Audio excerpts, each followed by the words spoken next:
बहुत पुरानी बात है। धारा नगरी में गंधर्वसेन नाम का एक राजा राज करते थे। उसके 4 रानियां थी। उनके 6 लड़के थे जो सबके सब बड़े ही चतुर और बलवान थे। संयोग से एक दिन राजा की मृत्यु हो गई और उनकी जगह उनका बड़ा बेटा शंख गद्दी पर बैठा। उसने कुछ दिन राज किया, लेकिन छोटे भाई विक्रम ने उसे मार डाला और स्वयं राजा बन बैठा। उसका राज्य दिनोंदिन बढ़ता गया और वह सारे जम्बूद्वीप का राजा बन बैठा। एक दिन उसके मन में आया कि उसे घूमकर सैर करनी चाहिए और जिन देशों के नाम उसने सुने हैं उन्हें देखना चाहिए। सो वह गद्दी अपने छोटे भाई भर्तृहरि को सौंपकर योगी बनकर राज्य से निकल पड़ा। उस नगर में एक ब्राह्मण तपस्या करता था। एक दिन देवता ने प्रसन्न होकर उसे एक फल दिया और कहा कि इसे जो भी खाएगा वह अमर हो जाएगा। ब्राह्मण ने वह फल लाकर अपनी पत्नी को दिया और देवता की बात भी बता दी। ब्राह्मणी बोली, हम अमर होकर क्या करेंगे? हमेशा भीख मांगते रहेंगे। इससे तो मरना ही अच्छा है। तुम इस फल को ले जाकर राजा को दे आओ और बदले में कुछ धन ले आओ। यह सुनकर ब्राह्मण फल लेकर राजा भर्तृहरि के पास गया और सारा हाल कह सुनाया। भर्तृहरि ने फल ले लिया और ब्राह्मण को 1 लाख रुपए देकर विदा कर दिया। भर्तृहरि अपनी एक रानी को बहुत चाहता था। उसने महल में जाकर वह फल उसी को दे दिया। रानी की मित्रता शहर कोतवाल से थी। उसने वह फल कोतवाल को दे दिया। कोतवाल एक वेश्या के पास जाया करता था। वह उस फल को उस वेश्या को दे आया। वेश्या ने सोचा कि यह फल तो राजा को खाना चाहिए। वह उसे लेकर राजा भर्तृहरि के पास गई और उसे दे दिया। भर्तृहरि ने उसे बहुत सा धन दिया। लेकिन जब उसने फल को अच्छी तरह से देखा तो पहचान लिया। उसे बड़ी चोट लगी, पर उसने किसी से कुछ कहा नहीं। उसने महल में जाकर रानी से पूछा कि तुमने उस फल का क्या किया? रानी ने कहा, मैंने उसे खा लिया। राजा ने वह फल निकालकर दिखा दिया। रानी घबरा गई और उसने सारी बात सच सच कह दी। भर्तृहरि ने पता लगाया तो उसे पूरी बात ठीक ठीक मालूम हो गई। वह बहुत दुखी हुआ। उसने सोचा, यह दुनिया मायाजाल है, इसमें अपना कोई नहीं। वह फल लेकर बाहर आया और उसे धुलवाकर स्वयं खा लिया। फिर राजपाट छोड़ योगी का भेष बना जंगल में तपस्या करने चला गया। भर्तृहरि के जंगल में चले जाने से विक्रम की गद्दी सूनी हो गई। जब राजा इंद्र को यह समाचार मिला तो उन्होंने एक देव को धारा नगरी की रखवाली के लिए भेज दिया।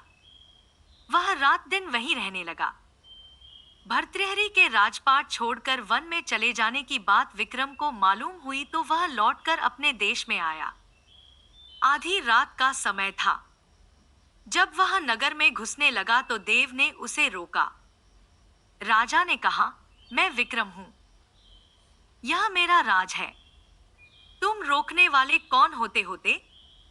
देव बोला, मुझे राजा इंद्र ने इस नगर की चौकसी के लिए भेजा है। तुम सच्चे राजा विक्रम हो तो आओ, पहले मुझसे लड़ो। दोनों में लड़ाई हुई। राजा ने जरा सी देर में देव को पछाड़ दिया। तब देव बोला, हे राजन, तुमने मुझे हरा दिया, मैं तुम्हें जीवन दान देता हूं। इसके बाद देव ने कहा, राजन, एक नगर और एक नक्षत्र में तुम 3 आदमी पैदा हुए थे। तुमने राजा के घर में जन्म लिया, दूसरे ने तेली के और तीसरे ने कुम्हार के। तुम यहाँ का राज करते हो, तेली पाताल का राज करता था। कुम्हार ने योग साध कर तेली को मारकर शमशान में पिशाच बना सिरस के पेड़ से लटका दिया है। अब वह तुम्हें मारने की फिराक में है, उससे सावधान रहना। इतना कहकर देव चला गया और राजा महल में आ गया। राजा को वापस आया देख सबको बड़ी खुशी हुई। नगर में आनंद मनाया गया। राजा फिर राज करने लगा। एक दिन की बात है कि शांतिशील नाम का एक योगी राजा के पास दरबार में आया और उसे एक फल देकर चला गया। राजा को आशंका हुई कि देव ने जिस आदमी को बताया था, कहीं यह वही तो नहीं है। यह सोच उसने फल नहीं खाया, भंडारी को दे दिया। योगी आता और राजा को एक फल दे जाता। संयोग से एक दिन राजा अपना अस्तबल देखने गया था। योगी वहीं पहुंच और फल राजा के हाथ में दे दिया। राजा ने उसे उछाला तो वह हाथ से छूटकर धरती पर गिर पड़ा। उसी समय एक बंदर ने झपटकर उसे उठा लिया और तोड़ डाला। उसमें से एक लाल निकला, जिसकी चमक से सबकी आंखें चौंधिया गईं। राजा को बड़ा अचरज हुआ। उसने योगी से पूछा, आप यह लाल मुझे रोज क्यों दे जाते हैं? योगी ने जवाब दिया, महाराज, राजा, गुरु, ज्योतिषी, वैद्य और बेटी, इनके घर कभी खाली हाथ नहीं जाना चाहिए। राजा ने भंडारी को बुलाकर पीछे के सब फल मंगवाए। तुड़वाने पर सब में से एक एक लाल निकला। इतने लाल देखकर राजा को बड़ा हर्ष हुआ। उसने जौहरी को बुलवाकर उनका मूल्य पूछा। जौहरी बोला, महाराज, ये लाल इतने कीमती हैं कि इनका मोल करोड़ों रुपयों में भी नहीं आका जा सकता। एक एक लाल एक एक राज्य के बराबर है। यह सुनकर राजा योगी का हाथ पकड़कर गद्दी पर ले गया। बोला, योगी राज, आप सुनी हुई बुरी बातें दूसरों के सामने नहीं कही जाती। राजा उसे अकेले में ले गया। वहां जाकर योगी ने कहा, महाराज, बात यह है कि गोदावरी नदी के किनारे मसान में मैं एक मंत्र सिद्ध कर रहा हूं। उसके सिद्ध हो जाने पर मेरा मनोरथ पूरा हो जाएगा।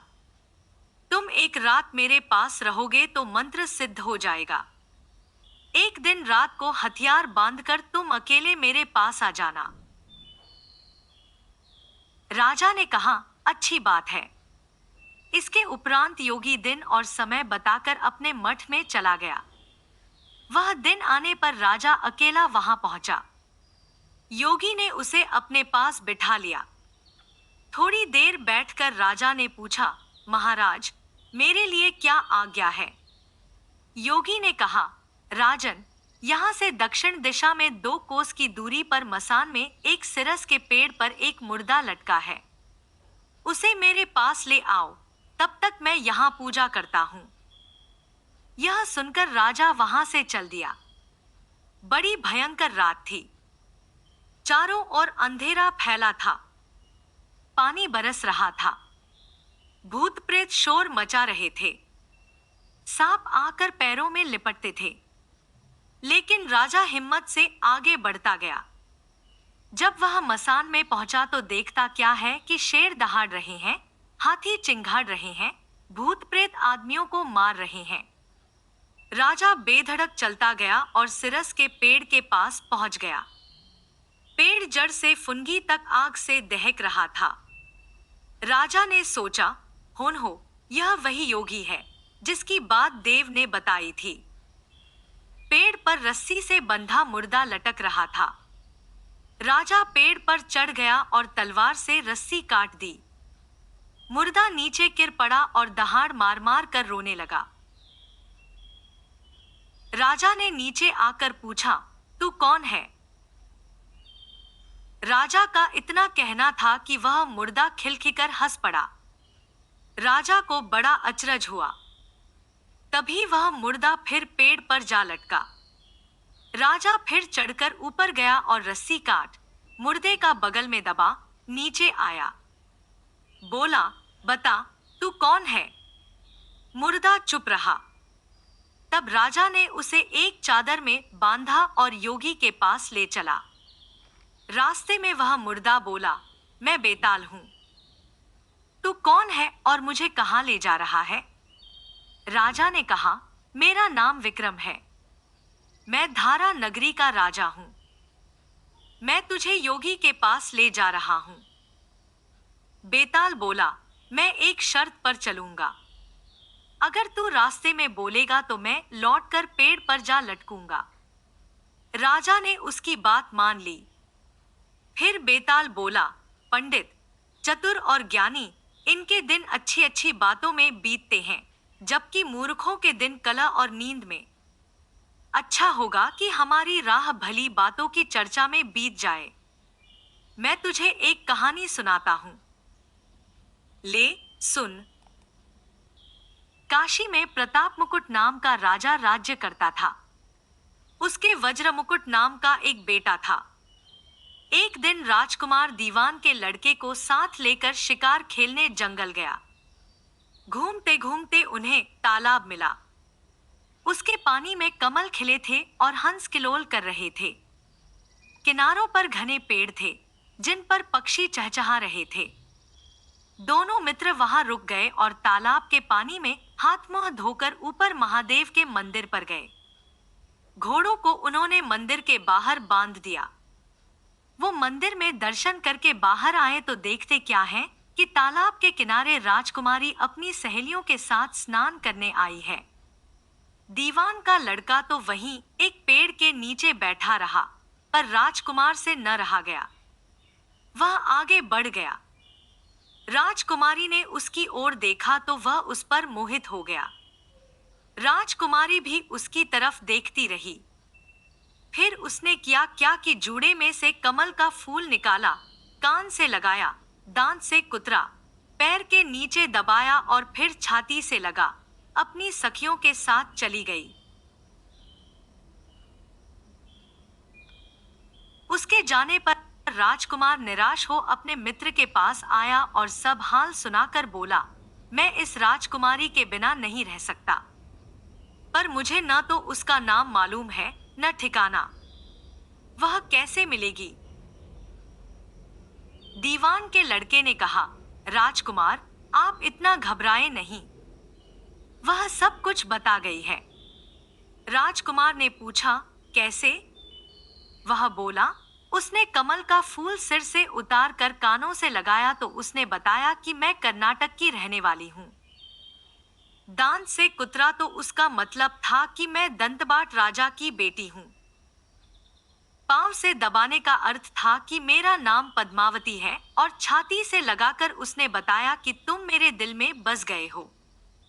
इतना सुनना था कि राजकुमार खुशी से फूल उठा। बोला, अब मुझे कर्नाटक देश में ले चलो। दोनों मित्र वहां से चल दिए। घूमते फिरते, सैर करते दोनों कई दिन बाद वहां पहुंचे।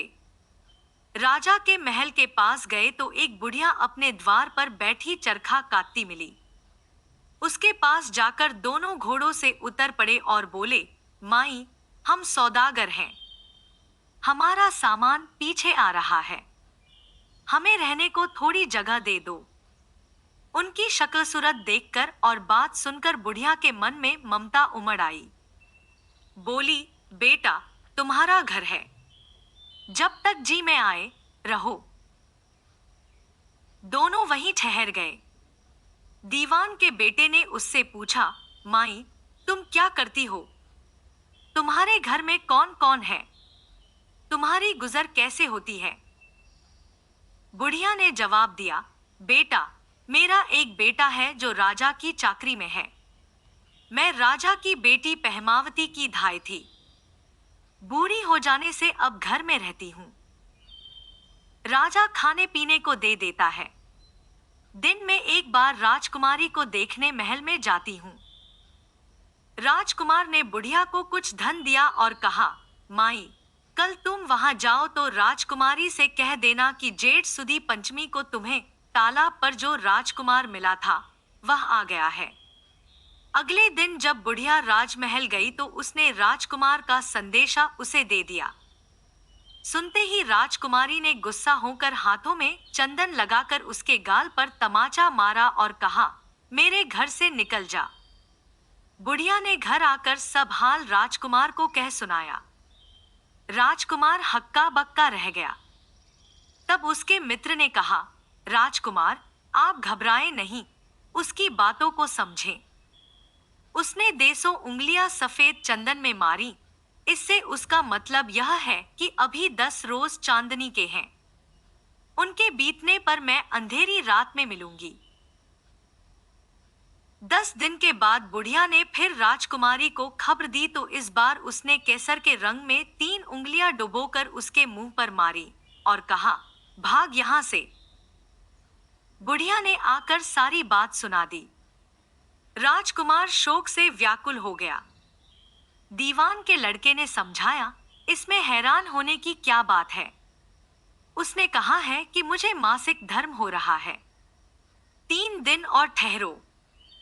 3 दिन बीतने पर बुढ़िया फिर वहां पहुंची। इस बार राजकुमारी ने उसे फटकार कर पश्चिम की खिड़की से बाहर निकाल दिया। उसने आकर राजकुमार को बता दिया। सुनकर दीवान का लड़का बोला, मित्र, उसने आज रात को तुम्हें उस खिड़की की राह बुलाया है। मारे खुशी के राजकुमार उछल पड़ा। समय आने पर उसने बुढ़िया की पोशाक पहनी, इत्र लगाया, हथियार बांधे। दोपहर रात बीतने पर वह महल में जा पहुंचा और खिड़की में से होकर अंदर पहुंच गया। राजकुमारी वहां तैयार खड़ी थी।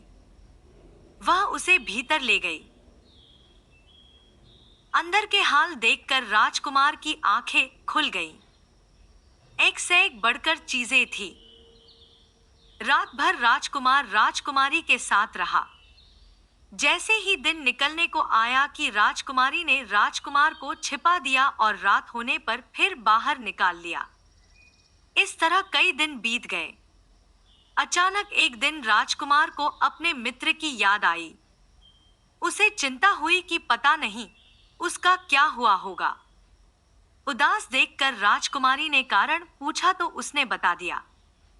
बोला, वह मेरा बड़ा प्यारा दोस्त है, बड़ा चतुर है। उसकी होशियारी ही से तो तुम मुझे मिल पाई हो। राजकुमारी ने कहा, मैं उसके लिए बढ़िया बढ़िया भोजन बनवाती हूं। तुम उसे खिलाकर तसल्ली देकर लौट आना। खाना साथ में लेकर राजकुमार अपने मित्र के पास पहुंचा। वे महीने भर से मिले नहीं थे। राजकुमार ने मिलने पर सारा हाल सुनाकर कहा कि राजकुमारी को मैंने तुम्हारी चतुराई की सारी बातें बता दी हैं, तभी तो उसने यह भोजन बनाकर भेजा है। दीवान का लड़का सोच में पड़ गया। उसने कहा, यह तुमने अच्छा नहीं किया। राजकुमारी समझ गई कि जब तक मैं हूं, वह तुम्हें अपने बस में नहीं रख सकती। इसलिए उसने इस खाने में जहर मिलाकर भेजा है। यह कहकर दीवान के लड़के ने थाली में से एक लड्डू उठाकर कुत्ते के आगे डाल दिया। खाते ही कुत्ता मर गया। राजकुमार को बड़ा बुरा लगा। उसने कहा, ऐसी स्त्री से भगवान बचाए। मैं अब उसके पास नहीं जाऊंगा। दीवान का बेटा बोला, नहीं, अब ऐसा उपाय करना चाहिए जिससे हम उसे घर ले चलें। आज रात को तुम वहां जाओ। जब राजकुमारी सो जाए तो उसकी बाईं जांघ पर त्रिशूल का निशान बनाकर उसके गहने लेकर चले आना।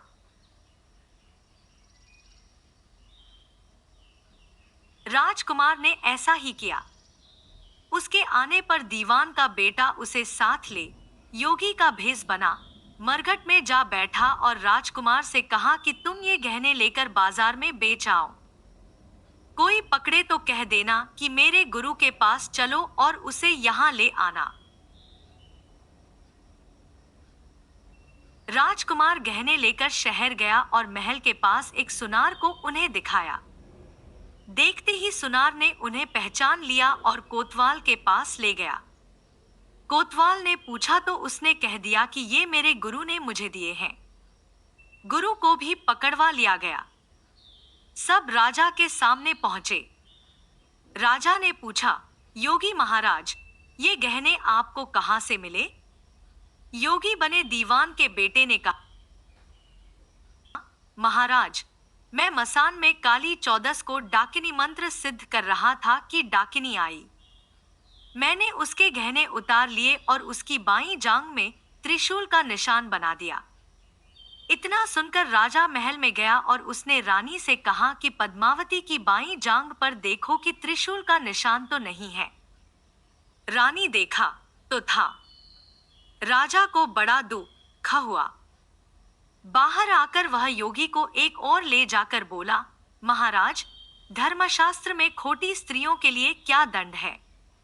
योगी ने जवाब दिया, राजन, ब्राह्मण, गौ, स्त्री, लड़का और अपने आश्रय में रहने वाले से कोई खोटा काम हो जाए तो उसे देश निकाला दे देना चाहिए। यह सुनकर राजा ने पद्मावती को डोली में बिठाकर जंगल में छुड़वा दिया। राजकुमार और दीवान का बेटा तो ताक में बैठे ही थे। राजकुमारी को अकेली पाकर साथ ले अपने नगर में लौट आए और आनंद से रहने लगे। इतनी बात सुनाकर बेताल बोला, राजन, यह बताओ कि पाप किसको लगा है? राजा ने कहा, पाप तो राजा को लगा। दीवान के बेटे ने अपने स्वामी का काम किया। कोतवाल ने राजा को कहना माना और राजकुमार ने अपना मनोरथ सिद्ध किया। राजा ने पाप किया जो बिना विचारे उसे देश निकाला दे दिया। राजा का इतना कहना था कि बेताल फिर उसी पेड़ पर जा लटका। राजा वापस गया और बेताल को लेकर चल दिया।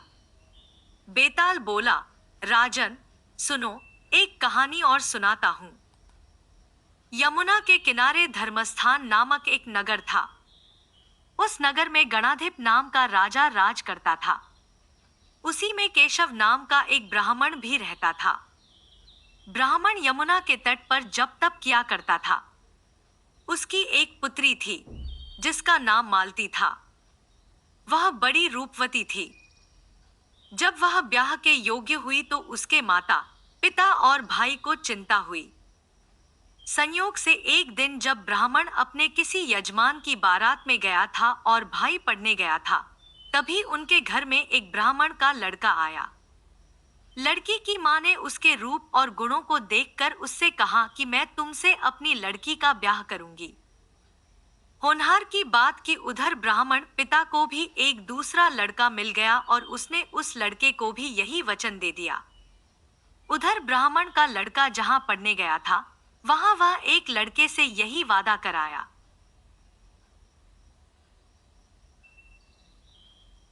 कुछ समय बाद बाप बेटे घर में इकट्ठे हुए तो देखते क्या है कि वहां एक तीसरा लड़का और मौजूद है।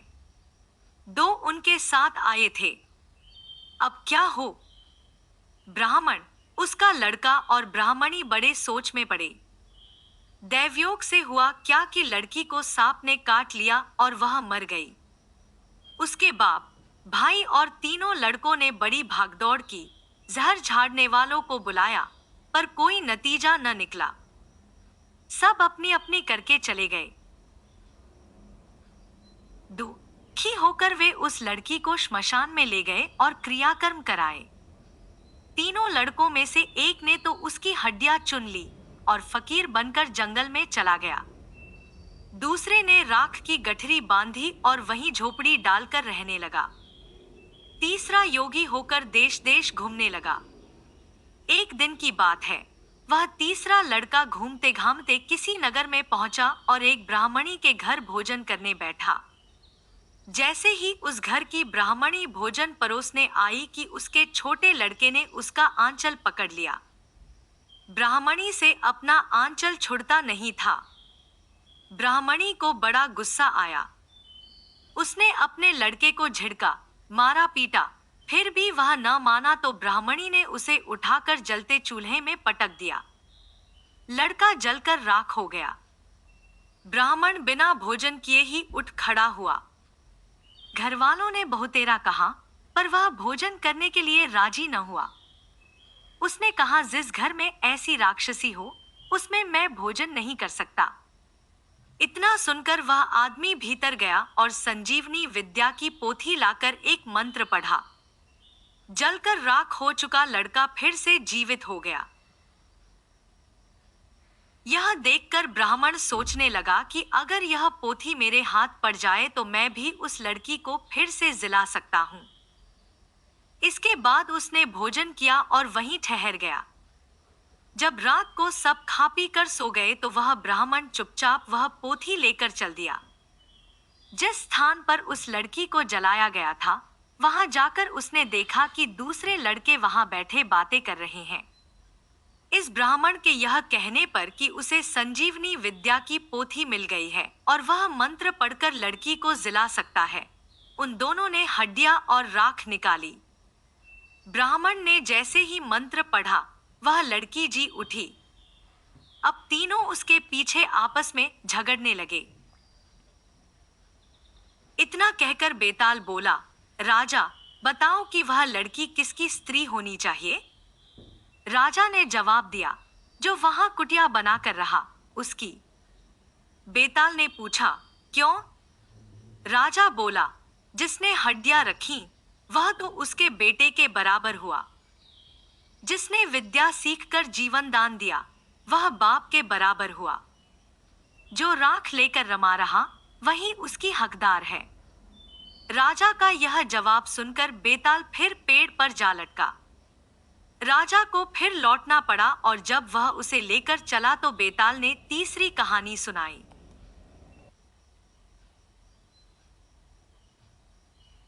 वह नगर में रूपसेन नाम का राजा राज करता था। एक दिन उसके यहाँ वीरवर नाम का एक राजपूत नौकरी के लिए आया। राजा ने उससे पूछा कि उसे खर्च के लिए क्या चाहिए तो उसने जवाब दिया, 1000 तोले सोना। सुनकर सबको बड़ा आश्चर्य हुआ। राजा ने पूछा, तुम्हारे साथ कौन कौन है? उसने जवाब दिया, मेरी स्त्री, बेटा और बेटी। राजा को और भी अचंभा हुआ। आखिर 4 जने इतने धन का क्या करेंगे? फिर भी उसने उसकी बात मान ली। उस दिन से वीरवर रोज 1000 तोले सोना भंडारी से लेकर अपने घर आता। उसमें से आधा ब्राह्मणों में बांट देता, बाकी के 2 हिस्से करके एक मेहमानों, वैरागियों और सन्यासियों को देता और दूसरे से भोजन बनवाकर पहले गरीबों को खिलाता। उसके बाद जो बचता उसे स्त्री बच्चों को खिलाता, आप खाता। काम यह था कि शाम होते ही ढाल तलवार लेकर राज के पलंग की चौकीदारी करता। राजा को जब कभी रात को जरूरत होती, वह हाजिर रहता। एक आधी रात के समय राजा को मरघट की ओर से किसी के रोने की आवाज आई। उसने वीरवर को पुकारा तो वह आ गया। राजा ने कहा, जाओ, पता लगाकर आओ कि इतनी रात गए यह कौन रो रहा है और क्यों रो रहा है। वीरवर तत्काल वहां से चल दिया। मरघट में जाकर देखता क्या है कि सिर से पांव तक एक स्त्री गहनों से लदी कभी नाचती है, कभी कूदती है और सिर पीट पीट कर रोती है, लेकिन उसकी आंखों से एक बूंद आंसू की नहीं निकलती। वीरवर ने पूछा, तुम कौन हो? क्यों रोती हो? उसने कहा, मैं राजलक्ष्मी हूं। रोती इसलिए हूं कि राजा विक्रम के घर में खोटे काम होते हैं, इसलिए वहां दरिद्रता का डेरा पड़ने वाला है। मैं वहां से चली जाऊंगी और राजा दुखी होकर 1 महीने में मर जाएगा। सुनकर वीरवर ने पूछा, इससे बचने का कोई उपाय है? स्त्री बोली, हाँ है। यहाँ से पूरब में 1 योजन पर एक देवी का मंदिर है। अगर तुम उस देवी पर अपने बेटे का शीश चढ़ा दो तो विपदा टल सकती है। फिर राजा 100 बरस तक बेखटके राज करेगा। वीरवर घर आया और अपनी स्त्री को जगाकर सब हाल कहा। स्त्री ने बेटे को जगाया, बेटी भी जाग पड़ी। जब बालक ने बात सुनी तो वह खुश होकर बोला, आप मेरा शीश काट कर जरूर चढ़ा दें। एक तो आपकी आज्ञा, दूसरे स्वामी का काम, तीसरे यह देह देवता पर चढ़े, इससे बढ़कर बात और क्या होगी? आप जल्दी करें। वीरवर ने अपनी स्त्री से कहा, अब तुम बताओ। स्त्री बोली, स्त्री का धर्म पति की सेवा करने में है। निदान 4 जने देवी के मंदिर में पहुंचे। वीरवर ने हाथ जोड़कर कहा, हे देवी, मैं अपने बेटे की बलि देता हूं। मेरे राजा की 100 बरस की उम्र हो। इतना कहकर उसने इतने जोर से खांडा मारा कि लड़के का शीश धड़ से अलग हो गया। भाई का यह हाल देखकर बहन ने भी खांडे से अपना सिर अलग कर डाला।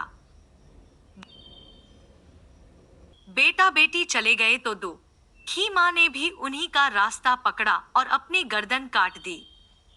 वीरवर ने सोचा कि घर में कोई नहीं रहा तो मैं ही जीकर क्या करूंगा। उसने भी अपना सिर काट डाला। राजा को जब यह मालूम हुआ तो वह वहां आया। उसे बड़ा दुख हुआ कि उसके लिए 4 प्राणियों की जान चली गई। वह सोचने लगा कि ऐसा राज करने से धिक्कार है। यह सोच उसने तलवार उठा ली और जैसे ही अपना सिर काटने को हुआ कि देवी ने प्रकट होकर उसका हाथ पकड़ लिया। बोली, राजन, मैं तेरे साहस से प्रसन्न हूं। तू जो वर मांगेगा सो दूंगी। राजा ने कहा, देवी, तुम प्रसन्न हो तो इन चारों को जिला दो। देवी ने अमृत छिड़ककर उन चारों को फिर से जिला दिया। इतना कहकर बेताल बोला, राजा, बताओ, सबसे ज्यादा पुण्य किसका हुआ? राजा बोला, राजा का। बेताल ने पूछा, क्यों? राजा ने कहा, इसलिए कि स्वामी के लिए चाकर का प्राण देना धर्म है, लेकिन चाकर के लिए राजा का राजपाट को छोड़ जान को तिनके के समान समझकर देने को तैयार हो जाना बहुत बड़ी बात है। यह सुन बेताल गायब हो गया और पेड़ पर जा लटका। बेचारा राजा दौड़ा दौड़ा वहां पहुंचा और उसे फिर पकड़कर लाया तो बेताल ने चौथी कहानी कही। भोगवती नाम की एक नगरी थी। उसमें राजा रूपसेन राज करता था। उसके पास चिंतामणि नाम का एक तोता था। एक दिन राजा ने उससे पूछा, हमारा ब्याह किसके साथ होगा? तोते ने कहा, मगध देश के राजा की बेटी चंद्रावती के साथ होगा। राजा ने ज्योतिषी को बुलाकर पूछा तो उसने भी यही कहा। उधर मगध देश की राजकन्या के पास एक मैना थी। उसका नाम था मदन मंजरी। एक दिन राजकन्या ने उससे पूछा कि मेरा विवाह किसके साथ होगा तो उसने कह दिया कि भोगवती नगर के राजा रूपसेन के साथ। इसके बाद दोनों को विवाह हो गया। रानी के साथ उसकी मैना भी आ गई। राजा रानी ने तोता मैना का ब्याह करके उन्हें एक पिंजरे में रख दिया। एक दिन की बात की तोता मैना में बहस हो गई। मैना ने कहा, आदमी बड़ा पापी, दगाबाज और अधर्मी होता है। तोते ने कहा, स्त्री झूठी, लालची और हत्यारी होती है। दोनों का झगड़ा बढ़ गया तो राजा ने कहा, क्या बात है, तुम आपस में लड़ते क्यों हो? मैना ने कहा, महाराज, मर्द बड़े बुरे होते हैं। इसके बाद मैना ने एक कहानी सुनाई। इलापुर नगर में महाधन नाम का एक सेठ रहता था। विवाह के बहुत दिनों के बाद उसके घर एक लड़का पैदा हुआ। सेठ ने उसका बड़ी अच्छी तरह से लालन पालन किया, पर लड़का बड़ा होकर जुआ खेलने लगा। इस बीच सेठ मर गया। लड़के ने अपना सारा धन जुए में खो दिया। जब पास में कुछ न बचा तो वह नगर छोड़कर चंद्रपुरी नामक नगरी में जा पहुंचा। वहां हेमगुप्त नाम का साहूकार रहता था। उसके पास जाकर उसने अपने पिता का परिचय दिया और कहा कि मैं जहाज लेकर सौदागरी करने गया था।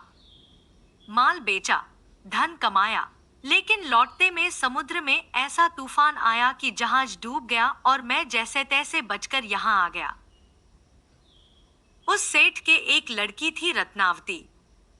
सेठ को बड़ी खुशी हुई कि घर बैठे इतना अच्छा लड़का मिल गया। उसने उस लड़के को अपने घर में रख लिया और कुछ दिन बाद अपनी लड़की से उसका ब्याह कर दिया। दोनों वहीं रहने लगे। अंत में एक दिन वहां से विदा हुए। सेठ ने बहुत सा धन दिया और एक दासी को उनके साथ भेज दिया। रास्ते में एक जंगल पड़ता था। वहां आकर लड़के ने स्त्री से कहा, यहाँ बहुत डर है, तुम अपने गहने उतारकर मेरी कमर में बांध दो। लड़की ने ऐसा ही किया। इसके बाद लड़के ने कहारों को धन देकर डोले को वापस करा दिया और दासी को मारकर कुएं में डाल दिया। फिर स्त्री को भी कुएं में पटक कर आगे बढ़ गया। स्त्री रोने लगी। एक मुसाफिर उधर जा रहा था। जंगल में रोने की आवाज सुनकर वह वहां आया, उसे कुएं से निकालकर उसके घर पहुंचा दिया। स्त्री ने घर जाकर मां बाप से कह दिया कि रास्ते में चोरों ने हमारे गहने छीन लिए और दासी को मारकर मुझे कुएं में ढकेलकर भाग गए। बाप ने उसे ढाढ़स बंधाया और कहा कि तू चिंता मत कर, तेरा स्वामी जीवित होगा और किसी दिन आ जाएगा। उधर वह लड़का जेवर लेकर शहर पहुंचा। उसे तो जुए की लत लगी थी। वह सारे गहने जुए में हार गया।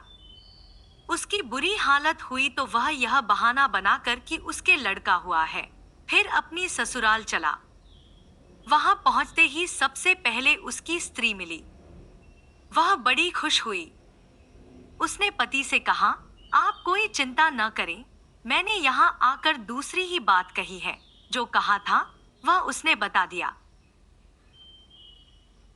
सेठ अपने जमाई से मिलकर बड़े प्रसन्न हुए और उन्होंने उसे बड़ी अच्छी तरह से घर में रखा।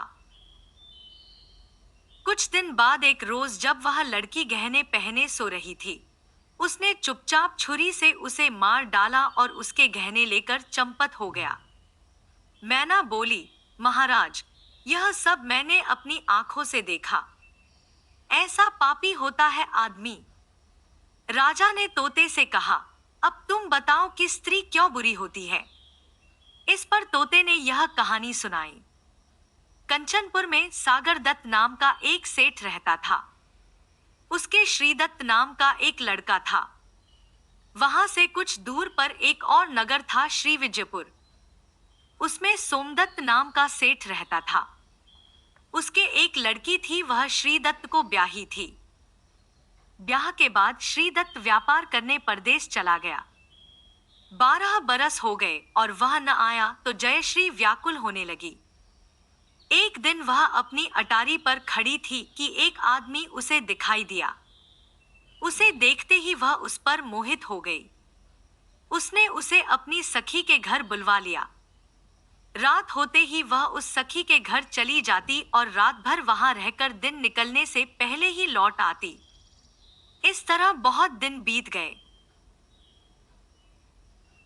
इस बीच एक दिन उसका पति परदेश से लौट आया। स्त्री बड़ी दुखी हुई, अब वह क्या करे। पति हारात का था। जल्दी ही उसकी आंख लग गई और स्त्री उठकर अपने दोस्त के पास चल दी। रास्ते में एक चोर खड़ा था। वह देखने लगा कि स्त्री कहां जाती है। धीरे धीरे वह सहेली के मकान पर पहुंची। चोर भी पीछे पीछे गया। संयोग से उस आदमी को सांप ने काट लिया था और वह मरा पड़ा था। स्त्री ने समझा सो रहा है। वहीं आंगन में पीपल का एक पेड़ था, जिस पर एक पिशाच बैठा यह लीला देख रहा था।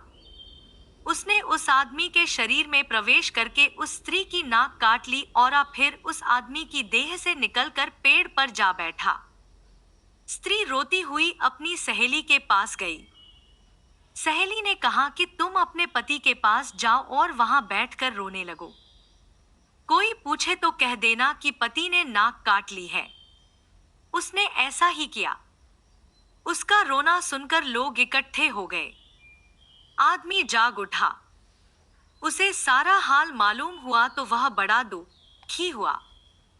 लड़की के बाप ने कोतवाल को खबर दे दी। कोतवाल उन सबको राजा के पास ले गया। लड़की की हालत देखकर राजा को बड़ा गुस्सा आया। उसने कहा, इस आदमी को सूली पर लटका दो। वह चोर वहां खड़ा था। जब उसने देखा कि एक बेकसूर आदमी को सूली पर लटकाया जा रहा है तो उसने राजा के सामने जाकर सब हाल सच सच बता दिया। बोला, अगर मेरी बात का विश्वास न हो तो जाकर देख लीजिए, उस आदमी के मुंह में स्त्री की नाक है।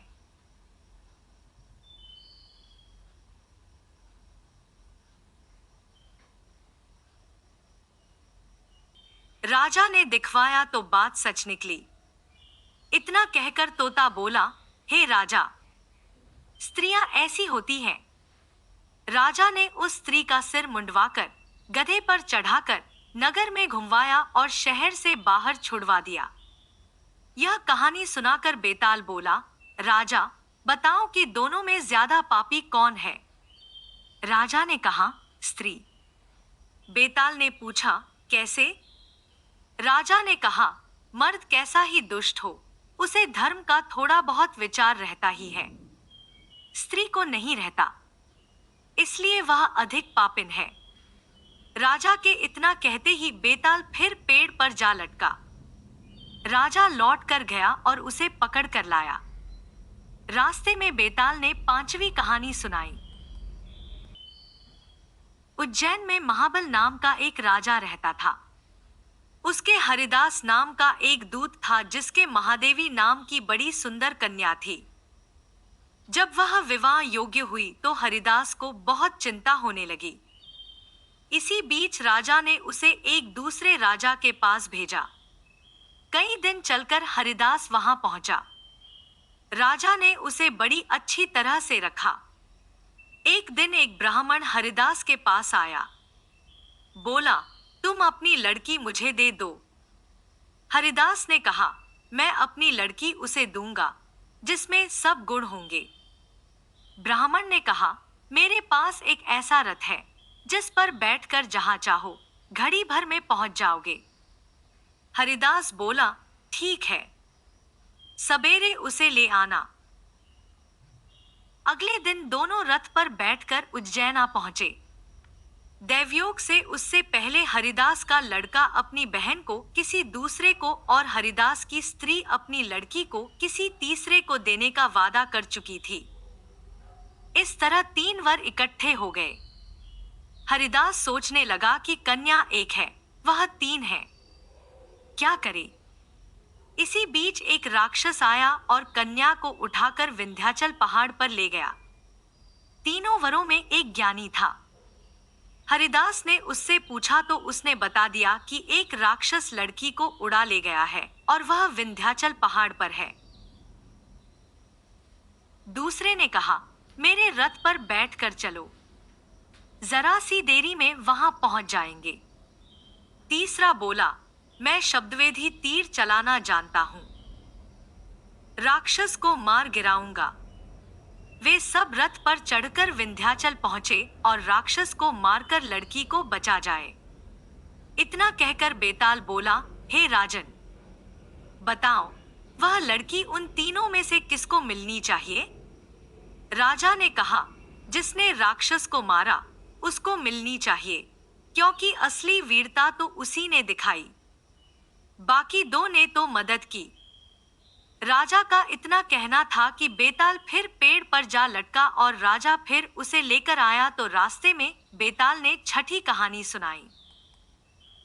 धर्मपुर नाम की एक नगरी थी। उसमें धर्मशील नाम का राजा राज करता था। उसके अंधक नाम का दीवान था। एक दिन दीवान ने कहा, महाराज, एक मंदिर बनवाकर देवी को बिठाकर पूजा की जाए तो बड़ा पुण्य मिलेगा। राजा ने ऐसा ही किया। एक दिन देवी ने प्रसन्न होकर उससे वर मांगने को कहा। राजा के कोई संतान नहीं थी।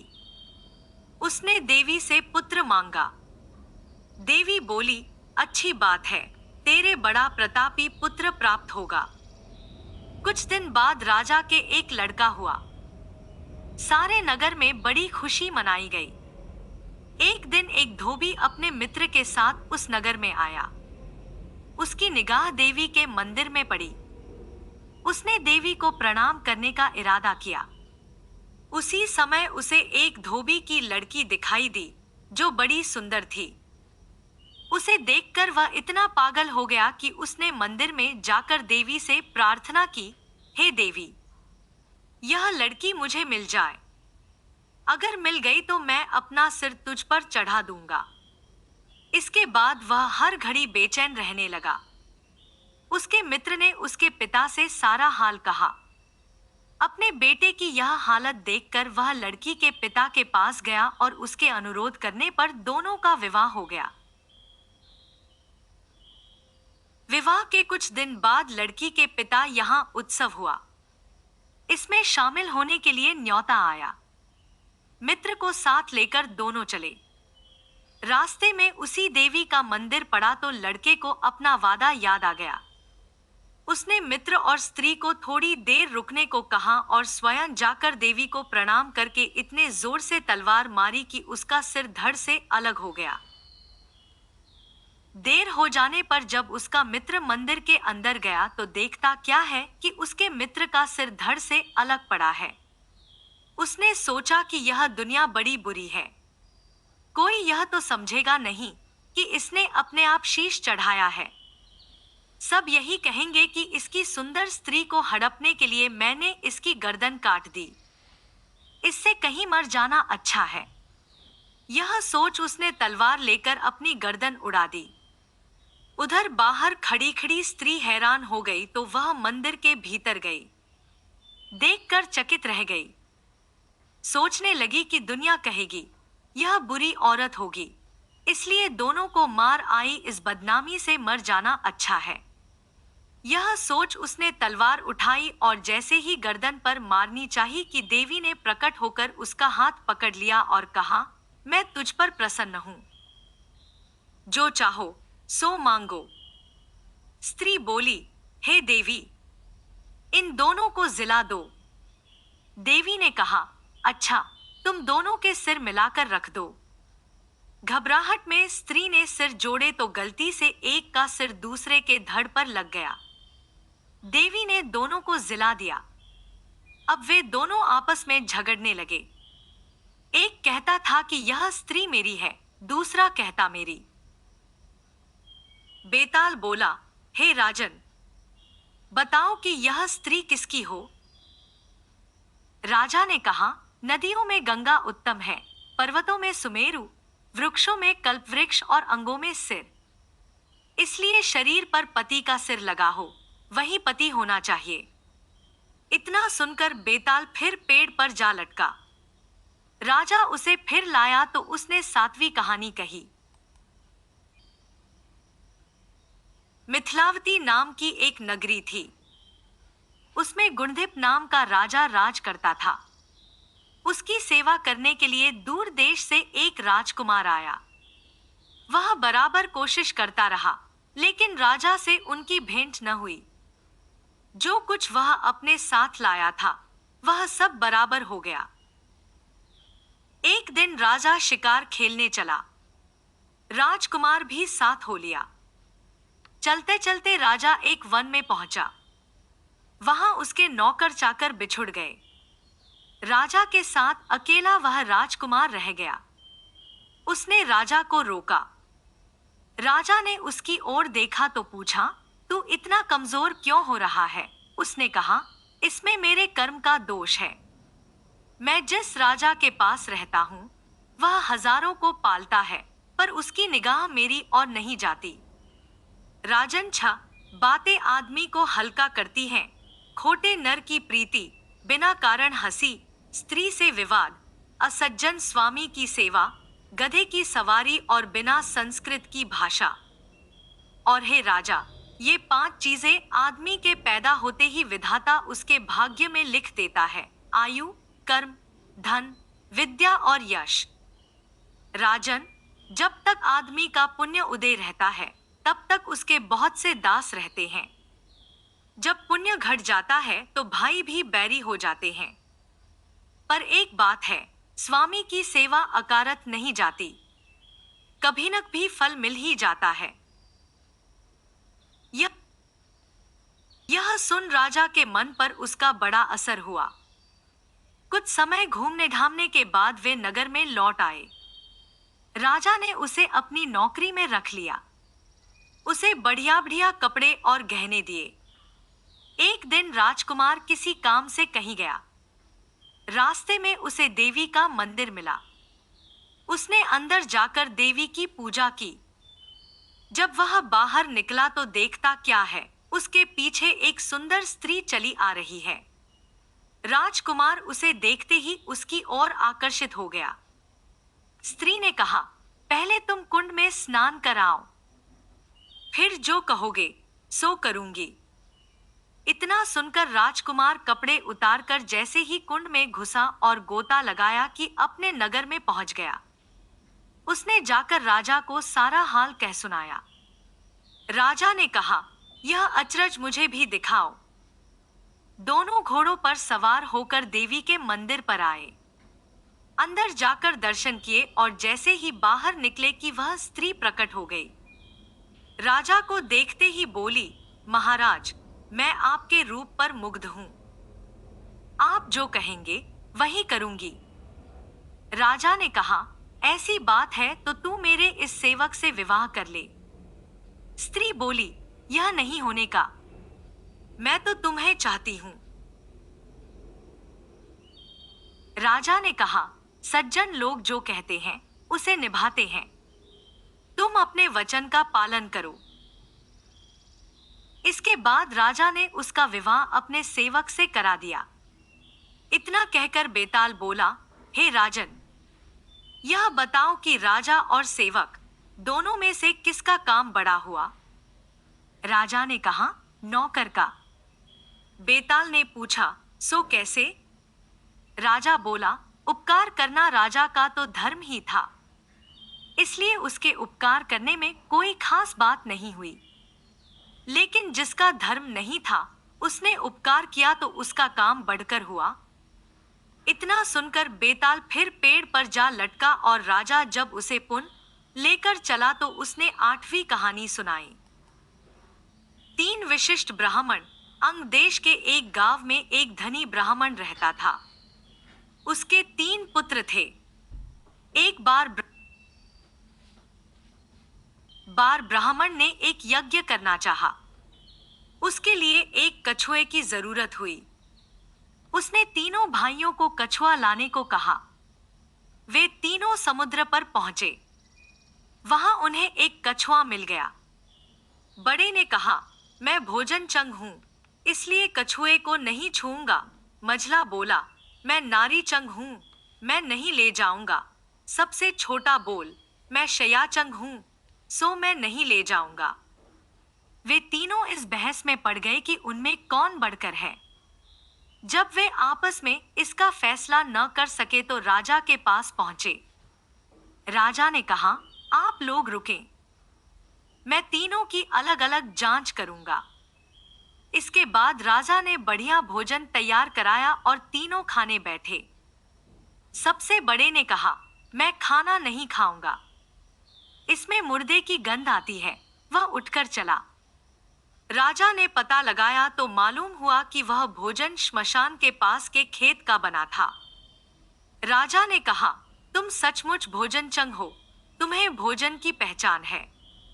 रात के समय राजा ने एक सुंदर स्त्री को मझले भाई के पास भेजा। ज्यों ही वह वहां पहुंची कि मझले भाई ने कहा, इसे हटाओ यहां से, इसके शरीर से बकरी का दूध की गंध आती है। राजा ने यह सुनकर पता लगाया तो मालूम हुआ कि वह स्त्री बचपन में बकरी के दूध पर पली थी। राजा बड़ा खुश हुआ और बोला, तुम सचमुच नारीचंग हो। इसके बाद उसने तीसरे भाई को सोने के लिए 7 गद्दों का पलंग दिया। जैसे ही वह उस पर लेटा कि एकदम चीख कर उठ बैठा। लोगों ने देखा, उसकी पीठ पर एक लाल रेखा खींची थी। राजा को खबर मिली तो उसने बिछौने को दिखवाया। 7 गद्दों के नीचे उसमें एक बाल निकला। उसी से उसकी पीठ पर लाल लकीर हो गई थी। राजा को बड़ा अचरज हुआ। उसने तीनों को 1-1 लाख अशर्फिया दी। अब वे तीनों कछुए को ले जाना भूल गए, वहीं आनंद से रहने लगे। इतना कहकर बेताल बोला, हे राजा, तुम बताओ, उन तीनों में से बढ़कर कौन था? राजा ने कहा, मेरे विचार से सबसे बढ़कर शयाचंग था, क्योंकि उसकी पीठ पर बाल का निशान दिखाई दिया और ढूंढने पर बिस्तर में बाल पाया भी गया। बाकी 2 के बारे में तो यह कहा जा सकता है कि उन्होंने किसी से पूछकर जान लिया होगा। इतना सुनते ही बेताल फिर पेड़ पर जा लटका। राजा लौटकर वहां गया और उसे लेकर लौटा तो उसने यह कहानी कही। चम्मापुर नाम का एक नगर था जिसमें चंपकेश्वर नाम का राजा राज करता था। उसके सुलोचना नाम की रानी थी और त्रिभुवन सुंदरी नाम की लड़की। राजकुमारी यथा नाम तथा गुण थी। जब वह बड़ी हुई तो उसका रूप और निखर गया। राजा और रानी को उसके विवाह की चिंता हुई। चारों ओर इसकी खबर फैल गई। बहुत से राजाओं ने अपनी अपनी तस्वीरें बनवा कर भेजी, पर राजकुमारी ने किसी को भी पसंद न किया। राजा ने कहा, बेटी कहो तो स्वयंवर करूं, लेकिन वह राजी नहीं हुई। आखिर राजा ने तय किया कि वह उसका विवाह उस आदमी के साथ करेगा जो रूप, बल और ज्ञान इन तीनों में बढ़ा चढ़ा होगा। एक दिन राजा के पास 4 देश के 4 वर आए। एक ने कहा, मैं एक कपड़ा बनाकर 5 लाख में बेचता हूँ, 1 लाख देवता को चढ़ाता हूँ, 1 लाख अपने अंग लगाता हूँ, 1 लाख स्त्री के लिए रखता हूँ और 1 लाख से अपने खाने पीने का खर्च चलाता हूँ। इस विद्या को और कोई नहीं जानता। दूसरा बोला, मैं जलथल के पशुओं की भाषा जानता हूँ। तीसरे ने कहा, मैं इतना शास्त्र पढ़ा हूँ कि मेरा कोई मुकाबला नहीं कर सकता। चौथे ने कहा, मैं शब्दवेधी तीर चलाना जानता हूँ। चारों की बातें सुनकर राजा सोच में पड़ गया।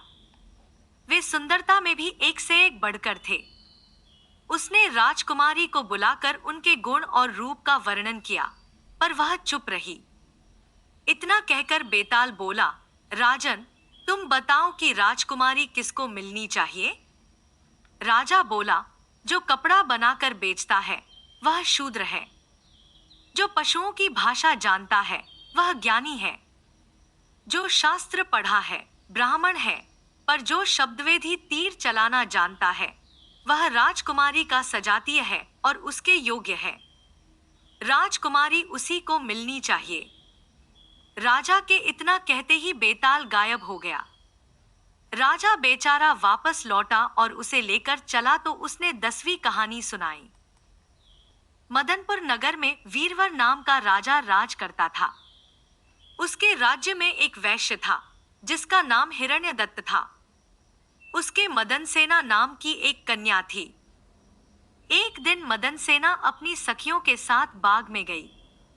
वहां संयोग से सोमदत्त नामक सेठ का लड़का धर्मदत्त अपने मित्र के साथ आया हुआ था। वह मदन सेना को देखते ही उससे प्रेम करने लगा। घर लौटकर वह सारी रात उसके लिए बेचैन रहा। अगले दिन वह फिर बाग में गया। मदन सेना वहां अकेली बैठी थी। उसके पास जाकर उसने कहा, तुम मुझसे प्यार नहीं करोगी तो मैं प्राण दे दूंगा। मदन सेना ने जवाब दिया, आज से 5वें दिन मेरी शादी होने वाली है, मैं तुम्हारी नहीं हो सकती। वह बोला, मैं तुम्हारे बिना जीवित नहीं रह सकता। मदन सेना डर गई। बोली, अच्छी बात है, मेरा ब्याह हो जाने दो। मैं अपने पति के पास जाने से पहले तुमसे जरूर मिलूंगी। वचन देके मदन सेना डर गई। उसका विवाह हो गया और वह जब अपने पति के पास गई तो उदास होकर बोली, आप मुझ पर विश्वास करें और मुझे अभय दान दे तो एक बात कहूं। पति ने विश्वास दिलाया तो उसने सारी बात कह सुनाई। सुनकर पति ने सोचा कि यह बिना जाए मानेगी तो है नहीं, रोकना बेकार है। उसने जाने की आज्ञा दे दी। मदन सेना अच्छे अच्छे कपड़े और गहने पहन कर चली। रास्ते में उसे एक चोर मिला। उसने उसका आंचल पकड़ लिया। मदन सेना ने कहा, तुम मुझे छोड़ दो, मेरे गहने लेना चाहते हो तो लो। चोर बोला, मैं तो तुम्हें चाहता हूं। मदन सेना ने उसे सारा हाल कहा, पहले मैं वहां हो आऊं, तब तुम्हारे पास आऊंगी। चोर ने उसे छोड़ दिया। मदन सेना धर्मदत्त के पास पहुंची। उसे देखकर वह बड़ा खुश हुआ और उसने पूछा,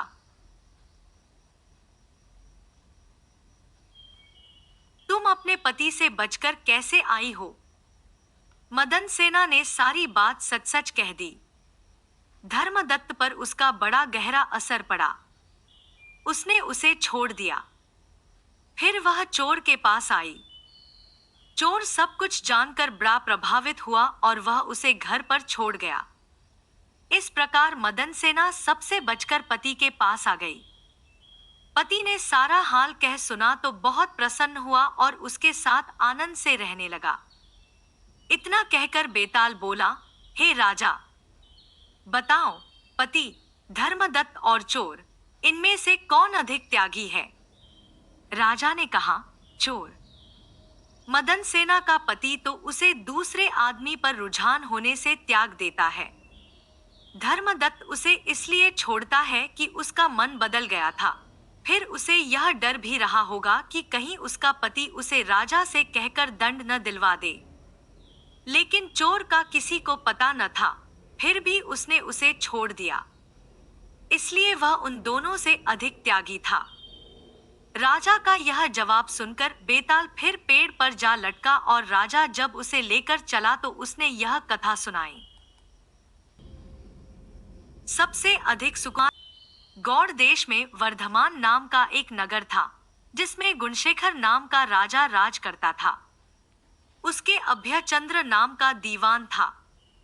उस दीवान के समझाने से राजा ने अपने राज्य में शिव और विष्णु की पूजा, गोदान, भूदान, पिंडदान आदि सब बंद कर दिए। नगर में डोंडी पिटवा दी कि जो कोई ये काम करेगा, उसका सब कुछ छीनकर उसे नगर से निकाल दिया जाएगा। एक दिन दीवान ने कहा, महाराज, अगर कोई किसी को दुख पहुंचाता है और उसके प्राण लेता है तो पाप से उसका जन्म मरण नहीं छूटता। वह बार बार जन्म लेता और मरता है। इससे मनुष्य का जन्म पाकर धर्म बढ़ाना चाहिए। आदमी को हाथी से लेकर चींटी तक सबकी रक्षा करनी चाहिए। जो लोग दूसरों के दुख को नहीं समझते और उन्हें सताते हैं, उनकी इस पृथ्वी पर उम्र घटती जाती है और वे लूले लंगड़े, काने, बौने होकर जन्म लेते हैं। राजा ने कहा, ठीक है, अब दीवान जैसे कहता, राजा वैसे ही करता। दैवयोग से एक दिन राजा मर गया। उसकी जगह उसका बेटा धर्मराज गद्दी पर बैठा। एक दिन उसने किसी बात पर नाराज होकर दीवान को नगर से बाहर निकलवा दिया। कुछ दिन बाद एक बार वसंत ऋतु में वह इंदुलेखा, तारावली और मृगांकवती, इन तीनों रानियों को लेकर बाग में गया। वहां जब उसने इंदुलेखा के बाल पकड़े तो उसके कान में लगा हुआ कमल उसकी जांघ पर गिर गया। कमल के गिरते ही उसकी जांघ में घाव हो गया और वह बेहोश हो गई। बहुत इलाज हुआ, तब वह ठीक हुई। इसके बाद एक दिन की बात की तारावली ऊपर खुले में सो रही थी। चांद निकला। जैसे ही उसकी चांदनी तारावली के शरीर पर पड़ी, फफोले उठाए। कई दिन के इलाज के बाद उसे आराम हुआ। इसके बाद एक दिन किसी के घर में मूसलों से धान कूटने की आवाज हुई। सुनते ही मृगांकवती के हाथों में छाले पड़ गए। इलाज हुआ, तब जाकर ठीक हुए। इतनी कथा सुनाकर बेताल ने पूछा, महाराज, बताइए, उन तीनों में सबसे ज्यादा कोमल कौन थी? राजा ने कहा, मृगांकवती, क्योंकि पहली दो के घाव और छाले कमल और चांदनी के छूने से हुए थे। तीसरी ने मूसल को छुआ भी नहीं और छाले पड़ गए। वही सबसे अधिक सुकुमार हुई। राजा के इतना कहते ही बेताल 9-2-11 हो गया। राजा बेचारा फिर मसान में गया और जब वह उसे लेकर चला तो उसने एक और कहानी सुनाई। किसी जमाने में अंगदेश में यशकेतु नाम का राजा था। उसके दीर्घदर्शी नाम का बड़ा ही चतुर दीवान था। राजा बड़ा विलासी था। राज्य का सारा बोझ दीवान पर डालकर वह भोग में पड़ गया। दीवान को बहुत दुख हुआ। उसने देखा कि राजा के साथ सब जगह उसकी निंदा होती है, इसलिए वह तीरथ का बहाना करके चल पड़ा। चलते चलते रास्ते में उसे एक शिव मंदिर मिला। उसी समय निशिदत नाम का एक सौदागर वहां आया और दीवान के पूछने पर उसने बताया कि वह सुवर्णद्वीप में व्यापार करने जा रहा है। दीवान भी उसके साथ हो लिया। दोनों जहाज पर चढ़कर सुवर्णद्वीप पहुंचे और वहां व्यापार करके धन कमाकर लौटे। रास्ते में समुद्र में एक दीवान को एक कृल्प वृक्ष दिखाई दिया। उसकी मोटी मोटी शाखाओं पर रत्नों से जुड़ा एक पलंग बिछा था। उस पर एक रूपवती कन्या बैठी वीणा बजा रही थी। थोड़ी देर बाद वह गायब हो गई। पेड़ भी नहीं रहा। दीवान बड़ा चकित हुआ। दीवान ने अपने नगर में लौटकर सारा हाल कह सुनाया।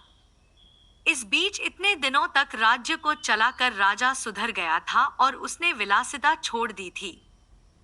दीवान की कहानी सुनकर राजा उस सुंदरी को पाने के लिए बेचैन हो उठा और राज्य का सारा काम दीवान पर सौंपकर तपस्वी का भेष बनाकर वहीं पहुंचा। पहुंचने पर उसे वही कल्पवृक्ष और वीणा बजाती कन्या दिखाई दी। उसने राजा से पूछा, तुम कौन हो? राजा ने अपना परिचय दे दिया। कन्या बोली, मैं राजा मृगांकसेन की कन्या हूं। मृगांकवती मेरा नाम है। मेरे पिता मुझे छोड़कर न जाने कहां चले गए। राजा ने उसके साथ विवाह कर लिया।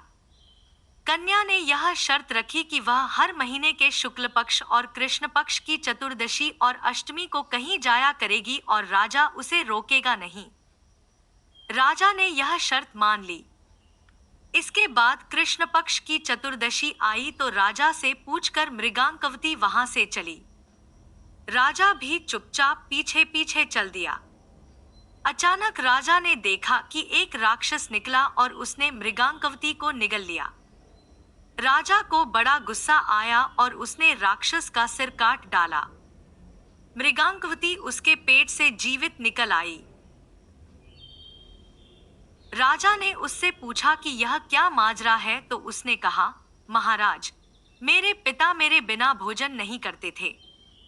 मैं अष्टमी और चतुर्दशी के दिन शिव पूजा यहाँ करने आती थी।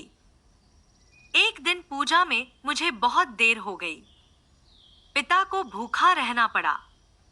देर से जब मैं घर लौटी तो उन्होंने गुस्से में मुझे शाप दे दिया कि अष्टमी और चतुर्दशी के दिन जब मैं पूजन के लिए आया करूंगी तो एक राक्षस मुझे निगल जाया करेगा और मैं उसका पेट चीरकर निकला करूंगी।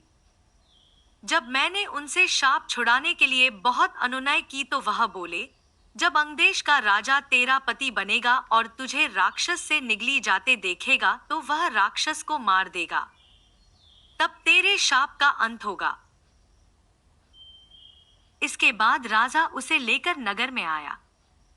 दीवान ने यह देखा तो उसका हृदय फट गया और वह मर गया। इतना कहकर बेताल ने पूछा, हे राजन, यह बताओ कि स्वामी की इतनी खुशी के समय दीवान का हृदय फट गया। राजा ने कहा, इसलिए कि उसने सोचा कि राजा फिर स्त्री के चक्कर में पड़ गया और राज्य की दुर्दशा होगी। राजा का इतना कहना था कि बेताल फिर पेड़ पर जा लटका। राजा ने वहां जाकर फिर उसे साथ लिया तो रास्ते में बेताल ने यह कहानी सुनाई। बनारस में देवस्वामी नाम का एक ब्राह्मण रहता था। उसके हरिदास नाम का पुत्र था। हरिदास की बड़ी सुंदर पत्नी थी। नाम था लावण्यवती। एक दिन वे महल के ऊपर छत पर सो रहे थे कि आधी रात के समय एक गंधर्व कुमार आकाश में घूमता हुआ उधर से निकला। वह लावण्यवती के रूप पर मुग्ध होकर उसे उड़ाकर ले गया।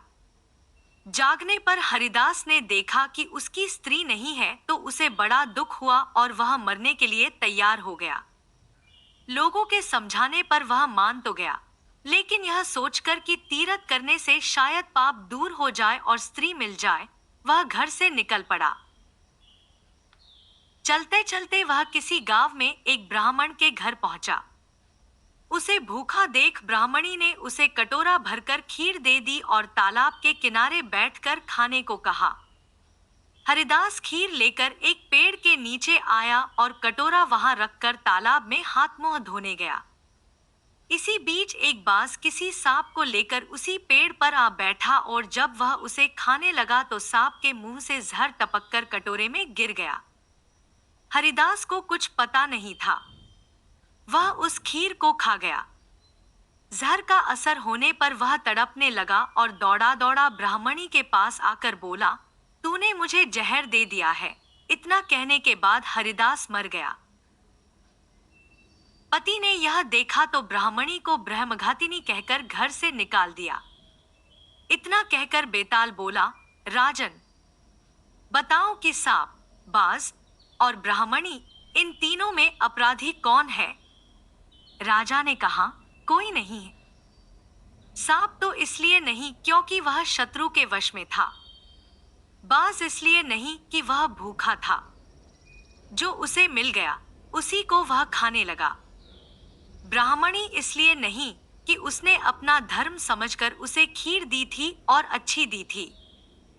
जो इन तीनों में से किसी को दोषी कहेगा वह स्वयं दोषी होगा।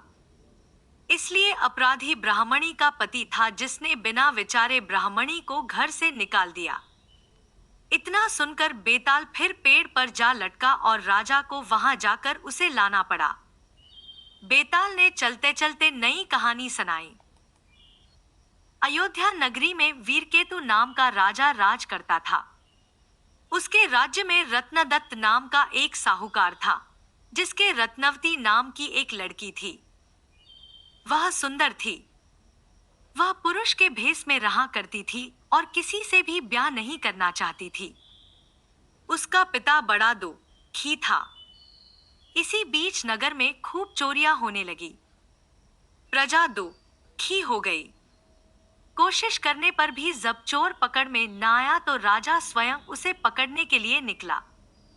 एक दिन रात को जब राजा भेष बदलकर घूम रहा था तो उसे परकोटे के पास एक आदमी दिखाई दिया। राजा चुपचाप उसके पीछे चल दिया। चोर ने कहा, तब तो तुम मेरे साथी हो, आओ मेरे घर चलो। दोनों घर पहुंचे। उसे बिठलाकर चोर किसी काम के लिए चला गया। इसी बीच उसकी दासी आई और बोली, तुम यहाँ क्यों आए हो? चोर तुम्हें मार डालेगा, भाग जाओ। राजा ने ऐसा ही किया। फिर उसने फौज लेकर चोर का घर घेर लिया। जब चोर ने ये देखा तो वह लड़ने के लिए तैयार हो गया। दोनों में खूब लड़ाई हुई। अंत में चोर हार गया। राजा उसे पकड़कर राजधानी में लाया और से सूली पर लटकाने का हुक्म दे दिया। संयोग से रत्नवती ने उसे देखा तो वह उस पर मोहित हो गई। पिता से बोली, मैं इसके साथ ब्याह करूंगी, नहीं तो मर जाऊंगी। पर राजा ने उसकी बात न मानी और चोर सूली पर लटका दिया। सूली पर लटकने से पहले चोर पहले तो बहुत रोया, फिर खूब हंसा। रत्नवती वहां पहुंच गई और चोर के सिर को लेकर सती होने को चिता में बैठ गई। उसी समय देवी ने आकाशवाणी की, मैं तेरी पतिभक्ति से प्रसन्न हूं, जो चाहे सो मांग। रत्नवती ने कहा, मेरे पिता के कोई पुत्र नहीं है, सो वर दीजिए कि उनसे 100 पुत्र हों। देवी प्रकट होकर बोली, यही होगा, और कुछ मांगो। वह बोली, मेरे पति जीवित हो जाएं। देवी ने उसे जीवित कर दिया। दोनों का विवाह हो गया। राजा को जब यह मालूम हुआ तो उन्होंने चोर को अपना सेनापति बना लिया। इतनी कहानी सुनाकर बेताल ने पूछा, हे राजन, यह बताओ कि सूली पर लटकने से पहले चोर क्यों तो जोर जोर से रोया और फिर क्यों हंसते हंसते मर गया? राजा ने कहा, रोया तो इसलिए कि वह राजा रत्नदत्त का कुछ भी भला न कर सकेगा। हंसा इसलिए कि रत्नवती बड़े बड़े राजाओं और धनिकों को छोड़कर उस पर मुग्ध होकर मरने को तैयार हो गई। स्त्री के मन की गति को कोई नहीं समझ सकता। इतना सुनकर बेताल गायब हो गया और पेड़ पर जा लटका। राजा फिर वहां गया और उसे लेकर चला तो रास्ते में उसने यह कथा कही। नेपाल देश में शिवपुरी नामक नगर में यशकेतु नामक राजा राज करता था। उसके चंद्रप्रभा नाम की रानी और शशिप्रभा नाम की लड़की थी। जब राजकुमारी बड़ी हुई तो एक दिन वसंत उत्सव देखने बाग में गई। वहां एक ब्राह्मण का लड़का आया हुआ था। दोनों ने एक दूसरे को देखा और प्रेम करने लगे। इसी बीच एक पागल हाथी वहां दौड़ता हुआ आया। ब्राह्मण का लड़का राजकुमारी को उठाकर दूर ले गया और हाथी से बचा दिया। शशिप्रभा महल में चली गई, पर ब्राह्मण के लड़के के लिए व्याकुल रहने लगी। उधर ब्राह्मण के लड़के की भी बुरी दशा थी। वह एक सिद्धगुरु के पास पहुंचा और अपनी इच्छा बताई। उसने एक योग गुटिका अपने मुंह में रखकर ब्राह्मण का रूप बना लिया और एक गुटिका ब्राह्मण के लड़के के मुंह में रखकर उसे सुंदर लड़की बना दिया। राजा के पास जाकर कहा, मेरा एक ही बेटा है, उसके लिए मैं इस लड़की को लाया था, और पर लड़का न जाने कहां चला गया। आप इसे यहां रख ले, मैं लड़के को ढूंढने जाता हूं, मिल जाने पर इसे ले जाऊंगा। सिद्धगुरु चला गया और लड़की के भेष में ब्राह्मण का लड़का राजकुमार के पास रहने लगा। धीरे धीरे दोनों में बड़ा प्रेम हो गया। एक दिन राजकुमारी ने कहा, मेरा दिल बड़ा दुखी रहता है।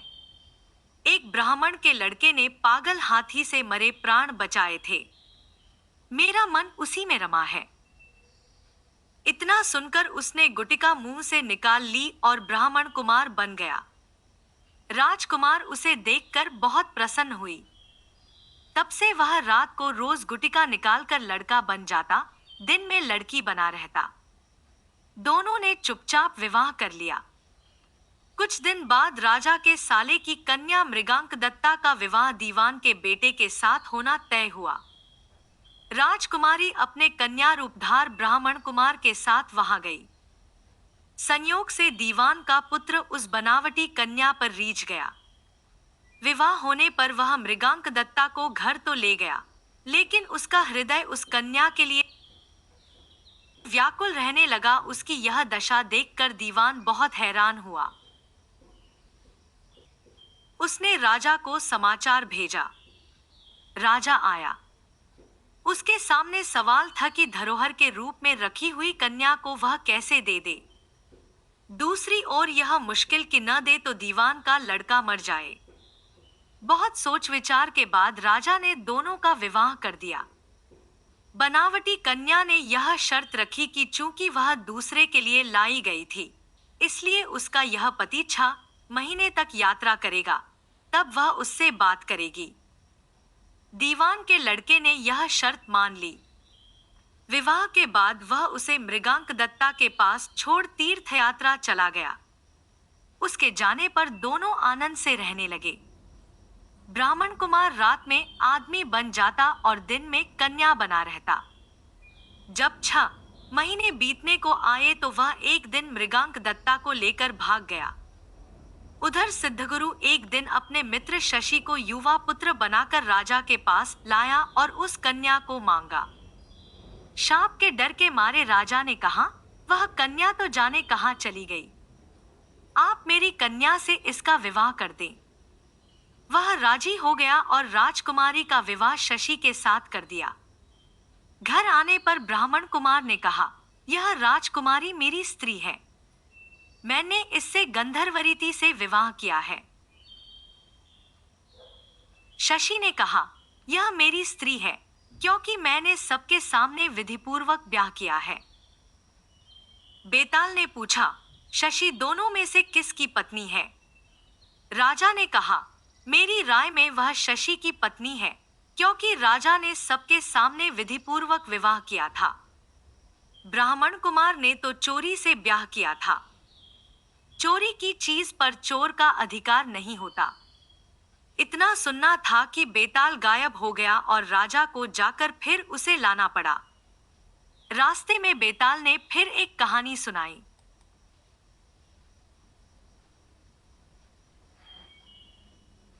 हिमाचल पर्वत पर गंधर्वों का एक नगर था। जिसमें जीमूत केतु नामक राजा राज करता था। उसके एक लड़का था जिसका नाम जीमूतवाहन था। बाप बेटे दोनों भले थे, धर्म कर्म में लगे रहते थे। इससे प्रजा के लोग बहुत स्वच्छंद हो गए और एक दिन उन्होंने राजा के महल को घेर लिया। राजकुमार ने यह देखा तो पिता से कहा कि आप चिंता न करें, मैं सबको मार भगाऊंगा। राजा बोला, नहीं, ऐसा मत करो। युधिष्ठिर भी महाभारत करके पछताए थे। इसके बाद राजा अपने गोत्र के लोगों को राज्य सौंप राजकुमार के साथ मल्याचल पर जाकर मड़ी बनाकर रहने लगा। वहां जीमूतवाहन की एक ऋषि के बेटे से दोस्ती हो गई। एक दिन दोनों पर्वत पर भवानी के मंदिर में गए तो दैवयोग से उन्हें मलयकेतु राजा की पुत्री मिली। दोनों एक दूसरे पर मोहित हो गए। जब कन्या के पिता को मालूम हुआ तो उसने अपनी बेटी उसे ब्याह दी। एक रोज की बात है कि जीमूतवाहन को पहाड़ पर एक सफेद ढेर दिखाई दिया।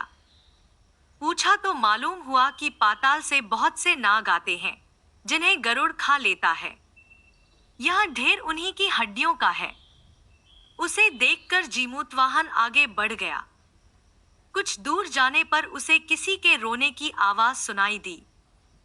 पास गया तो देखा कि एक बुढ़िया रो रही है। कारण पूछा तो उसने बताया कि आज उसके बेटे शंखचूड़ नाग की बारी है, उसे गरुड़ आकर खा जाएगा। जीमूतवाहन ने कहा, माँ, तुम चिंता न करो, मैं उसकी जगह चला जाऊंगा। बुढ़िया ने बहुत समझाया पर वह न माना। इसके बाद गरुड़ आया और उसे चोंच में पकड़कर उड़ा ले गया। संयोग से राजकुमार का बाजूबंद गिर पड़ा जिस पर राजा का नाम खुदा था। उस पर खून लगा था।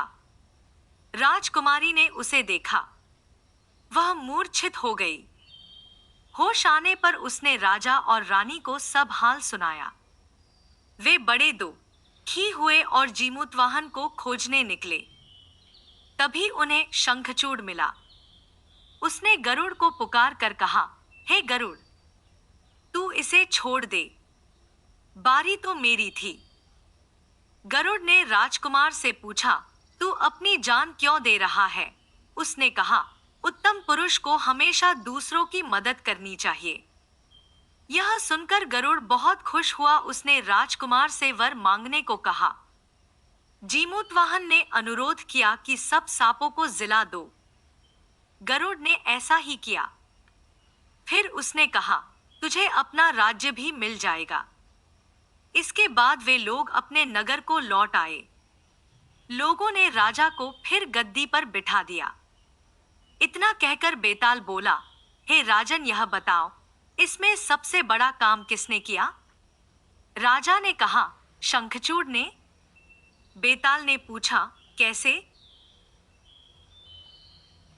राजा बोला, जीमूतवाहन जाति का क्षत्रिय था, प्राण देने का उसे अभ्यास था। लेकिन बड़ा काम तो शंखचूड़ ने किया, जो अभ्यास न होते हुए भी जीमूतवाहन को बचाने के लिए अपनी जान देने को तैयार हो गया। इतना सुनकर बेताल फिर पेड़ पर जा लटका। राजा उसे लाया तो उसने फिर एक कहानी सुनाई। चंद्रशेखर नगर में रत्नदत्त नाम का एक सेठ रहता था। उसके एक लड़की थी, उसका नाम था उन्मादिनी। जब वह बड़ी हुई तो रत्नदत्त ने राजा के पास जाकर कहा कि आप चाहें तो उससे ब्याह कर लीजिए। राजा ने 3 दासियों को लड़की को देख आने को कहा। उन्होंने उन्मादिनी को देखा तो उसके रूप पर मुग्ध हो गईं, लेकिन उन्होंने यह सोचकर कि राजा उसके वश में हो जाएगा, आकर कह दिया कि वह तो कुलक्षणी है। राजा ने सेठ से इनकार कर दिया। इसके बाद सेठ ने राजा के सेनापति बलभद्र से उसका विवाह कर दिया। वे दोनों अच्छी तरह से रहने लगे। एक दिन राजा की सवारी उस रास्ते से निकली। उस समय उन्मादिनी अपने कोठे पर खड़ी थी। राजा की उस पर निगाह पड़ी तो वह उस पर मोहित हो गया। उसने पता लगाया, मालूम हुआ कि वह सेठ की लड़की है। राजा ने सोचा कि हुन्हो, जिन दासियों को मैंने देखने भेजा था, उन्होंने छल किया है। राजा ने उन्हें बुलाया तो उन्होंने आकर सारी बात सच सच कह दी। इतने में सेनापति वहां आ गया। उसे राजा की बेचैनी मालूम हुई। उसने कहा, स्वामी उन्मादिनी को आप ले लीजिए। राजा ने गुस्सा होकर कहा, क्या मैं अधर्मी हूं जो पराई स्त्री को ले लूं? राजा को इतनी व्याकुलता हुई कि वह कुछ दिन में मर गया। सेनापति ने अपने गुरु को सब हाल सुनाकर पूछा कि अब मैं क्या करूं? गुरु ने कहा, सेवक का धर्म है कि स्वामी के लिए जान दे दे। राजा की चिता तैयार हुई। सेनापति वहां गया और उसमें कूद पड़ा। जब उन्मादिनी को यह बात मालूम हुई तो वह पति के साथ जल जाना धर्म समझकर चिता के पास पहुंची और उसमें जाकर भस्म हो गई। इतना कहकर बेताल ने पूछा, राजन, बताओ, सेनापति और राजा में कौन अधिक साहसी था? राजा ने कहा, राजा अधिक साहसी था, क्योंकि उसने राजधर्म पर दृढ़ रहने के लिए उन्मादिनी को उसके पति के कहने पर भी स्वीकार नहीं किया और अपने प्राणों को त्याग दिया। सेनापति कुलीन सेवक था। अपने स्वामी की भलाई में उसका प्राण देना अचरज की बात नहीं। असली काम तो राजा ने किया कि प्राण छोड़कर भी राजधर्म नहीं छोड़ा। राजा का यह उत्तर सुनकर बेताल फिर पेड़ पर जा लटका। राजा उसे पुनः पकड़कर लाया और तब उसने यह कहानी सुनाई। उज्जैन नगरी में महासेन नाम का राजा राज करता था। उसके राज्य में वासुदेव शर्मा नाम का एक ब्राह्मण रहता था, जिसके गुणाकर नाम का बेटा था। गुणाकर बड़ा जुआरी था। वह अपने पिता का सारा धन जुए में हार गया। ब्राह्मण ने उसे घर से निकाल दिया। वह दूसरे नगर में पहुंचा। वहां उसे एक योगी मिला। उसे हैरान देखकर उसने कारण पूछा तो उसने सब बता दिया। योगी ने कहा, लो, पहले कुछ खा लो। गुणाकर ने जवाब दिया, मैं ब्राह्मण का बेटा हूं, आपकी भिक्षा कैसे खा सकता हूं? इतना सुनकर योगी ने सिद्धि को याद किया। वह आई। योगी ने उससे आवभगत करने को कहा। सिद्धि ने एक सोने का महल बनवाया और गुणाकार उसमें रात को अच्छी तरह से रहा। सवेरे उठते ही उसने देखा कि महल आदि कुछ भी नहीं है। उसने योगी से कहा, महाराज, उस स्त्री के बिना अब मैं नहीं रह सकता। योगी ने कहा, वह तुम्हें एक विद्या प्राप्त करने से मिलेगी और वह विद्या जल के अंदर खड़े होकर मंत्र जपने से मिलेगी। लेकिन जब वह लड़की तुम्हें मेरी सिद्धि से मिल सकती है तो तुम विद्या प्राप्त करके क्या करोगे? गुणाकर ने कहा, नहीं, मैं स्वयं वैसा करूंगा। योगी बोला, कहीं ऐसा न हो कि तुम विद्या प्राप्त न कर पाओ और मेरी सिद्धि भी नष्ट हो जाए। पर गुणाकर न माना। योगी ने उसे नदी के किनारे ले जाकर मंत्र बता दिए और कहा कि जब तुम जप करते हुए माया से मोहित होगे तो मैं तुम पर अपनी विद्या का प्रयोग करूंगा। उस समय तुम अग्नि में प्रवेश कर जाना। गुणाकर जप करने लगा। जब वह माया से एकदम मोहित हो गया तो देखता क्या है कि वह किसी ब्राह्मण के बेटे के रूप में पैदा हुआ है। उसका ब्याह हो गया, उसके बाल बच्चे भी हो गए। वह अपने जन्म की बात भूल गया। तभी योगी ने अपनी विद्या का प्रयोग किया। गुणाकर मायारहित होकर अग्नि में प्रवेश करने को तैयार हुआ। उसी समय उसने देखा कि उसे मरता देख उसके माँ बाप और दूसरे लोग रो रहे हैं और उसे आग में जाने से रोक रहे हैं। गुणाकार ने सोचा कि मेरे मरने पर ये सब भी मर जाएंगे और पता नहीं कि योगी की बात सच हो या न हो। इस तरह सोचता हुआ वह आग में घुसा तो आग ठंडी हो गई और माया भी शांत हो गई। गुणाकर चकित होकर योगी के पास आया और उसे सारा हाल बता दिया। योगी ने कहा, मालूम होता है कि तुम्हारे करने में कोई कसर रह गई। योगी ने स्वयं सिद्धि की याद की, पर वह नहीं आई। इस तरह योगी और गुणाकर दोनों की विद्या नष्ट हो गई। कथा कह बेताल ने पूछा, राजन, यह बताओ कि दोनों की विद्या क्यों नष्ट हो गई? राजा बोला, इसका जवाब साफ है। निर्मल और शुद्ध संकल्प करने से ही सिद्धि प्राप्त होती है। गुणाकर के दिल में शंका हुई कि पता नहीं योगी की बात सच होगी या नहीं। योगी की विद्या इसलिए नष्ट हुई कि उसने अपात्र को विद्या दी। राजा का उत्तर सुनकर बेताल फिर पेड़ पर जा लटका। राजा वहां गया और उसे लेकर चला तो उसने यह कहानी सुनाई। वक्रोलक नामक नगर में सूर्यप्रभ नाम का राजा राज करता था। उसके कोई संतान न थी। उसी समय में एक दूसरी नगरी में धनपाल नाम का एक साहूकार रहता था। उसकी स्त्री का नाम हिरण्यवती था और उसके धनवती नाम की एक पुत्री थी। जब धनवती बड़ी हुई तो धनपाल मर गया और उसके नाते रिश्तेदारों ने उसका धन ले लिया। हिरण्यवती अपनी लड़की को लेकर रात के समय नगर छोड़कर चल दी। रास्ते में उसे एक चोर सूली पर लटकता हुआ मिला।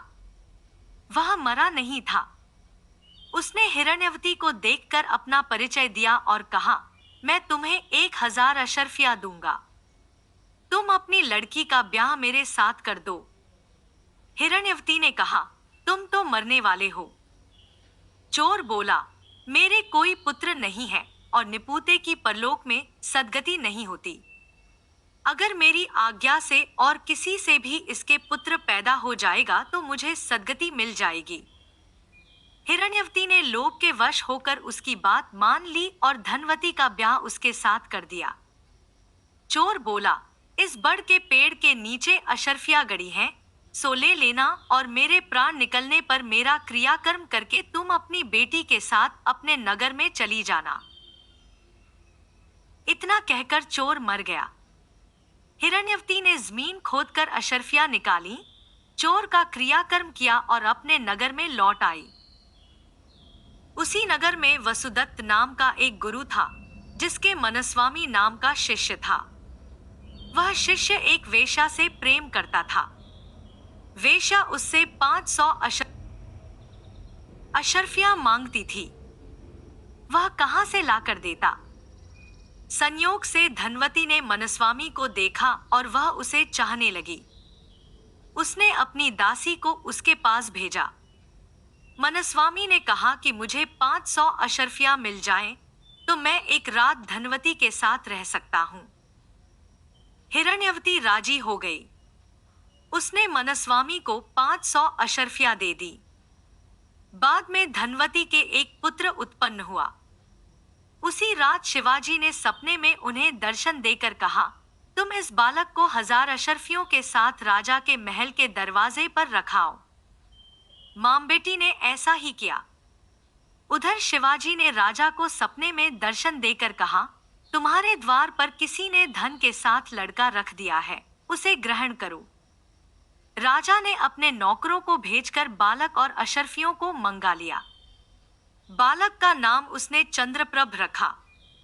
जब वह लड़का बड़ा हुआ तो उसे गद्दी सौंपकर राजा काशी चला गया और कुछ दिन बाद मर गया। पिता के ऋण से उऋण होने के लिए चंद्रप्रभ तीर्थ करने निकला। जब वह घूमते हुए गयाकूप पहुंचा और पिंडदान किया तो उसमें से 3 हाथ एक साथ निकले। चंद्रप्रभ ने चकित होकर ब्राह्मणों से पूछा कि किसको पिंड दूं? उन्होंने कहा, लोहे की कील वाला चोर का हाथ है, पवित्री वाला ब्राह्मण का है और अंगूठी वाला राजा का। आप तय करो कि किसको देना है। इतना कहकर बेताल बोला, राजन, तुम बताओ कि उसे किसको पिंड देना चाहिए? राजा ने कहा, चोर को, क्योंकि उसी का वह पुत्र था। मनस्वामी उसका पिता इसलिए नहीं हो सकता कि वह तो एक रात के लिए पैसे से खरीदा हुआ था। राजा भी उसका पिता नहीं हो सकता, क्योंकि उसे बालक को पालने के लिए धन मिल गया था। इसलिए चोर ही पिंड का अधिकारी है। इतना सुनकर बेताल फिर पेड़ पर जा लटका और राजा को वहां जाकर उसे लाना पड़ा। रास्ते में फिर उसने एक कहानी सुनाई। चित्रकूट नगर में एक राजा रहता था। एक दिन वह शिकार खेलने जंगल में गया।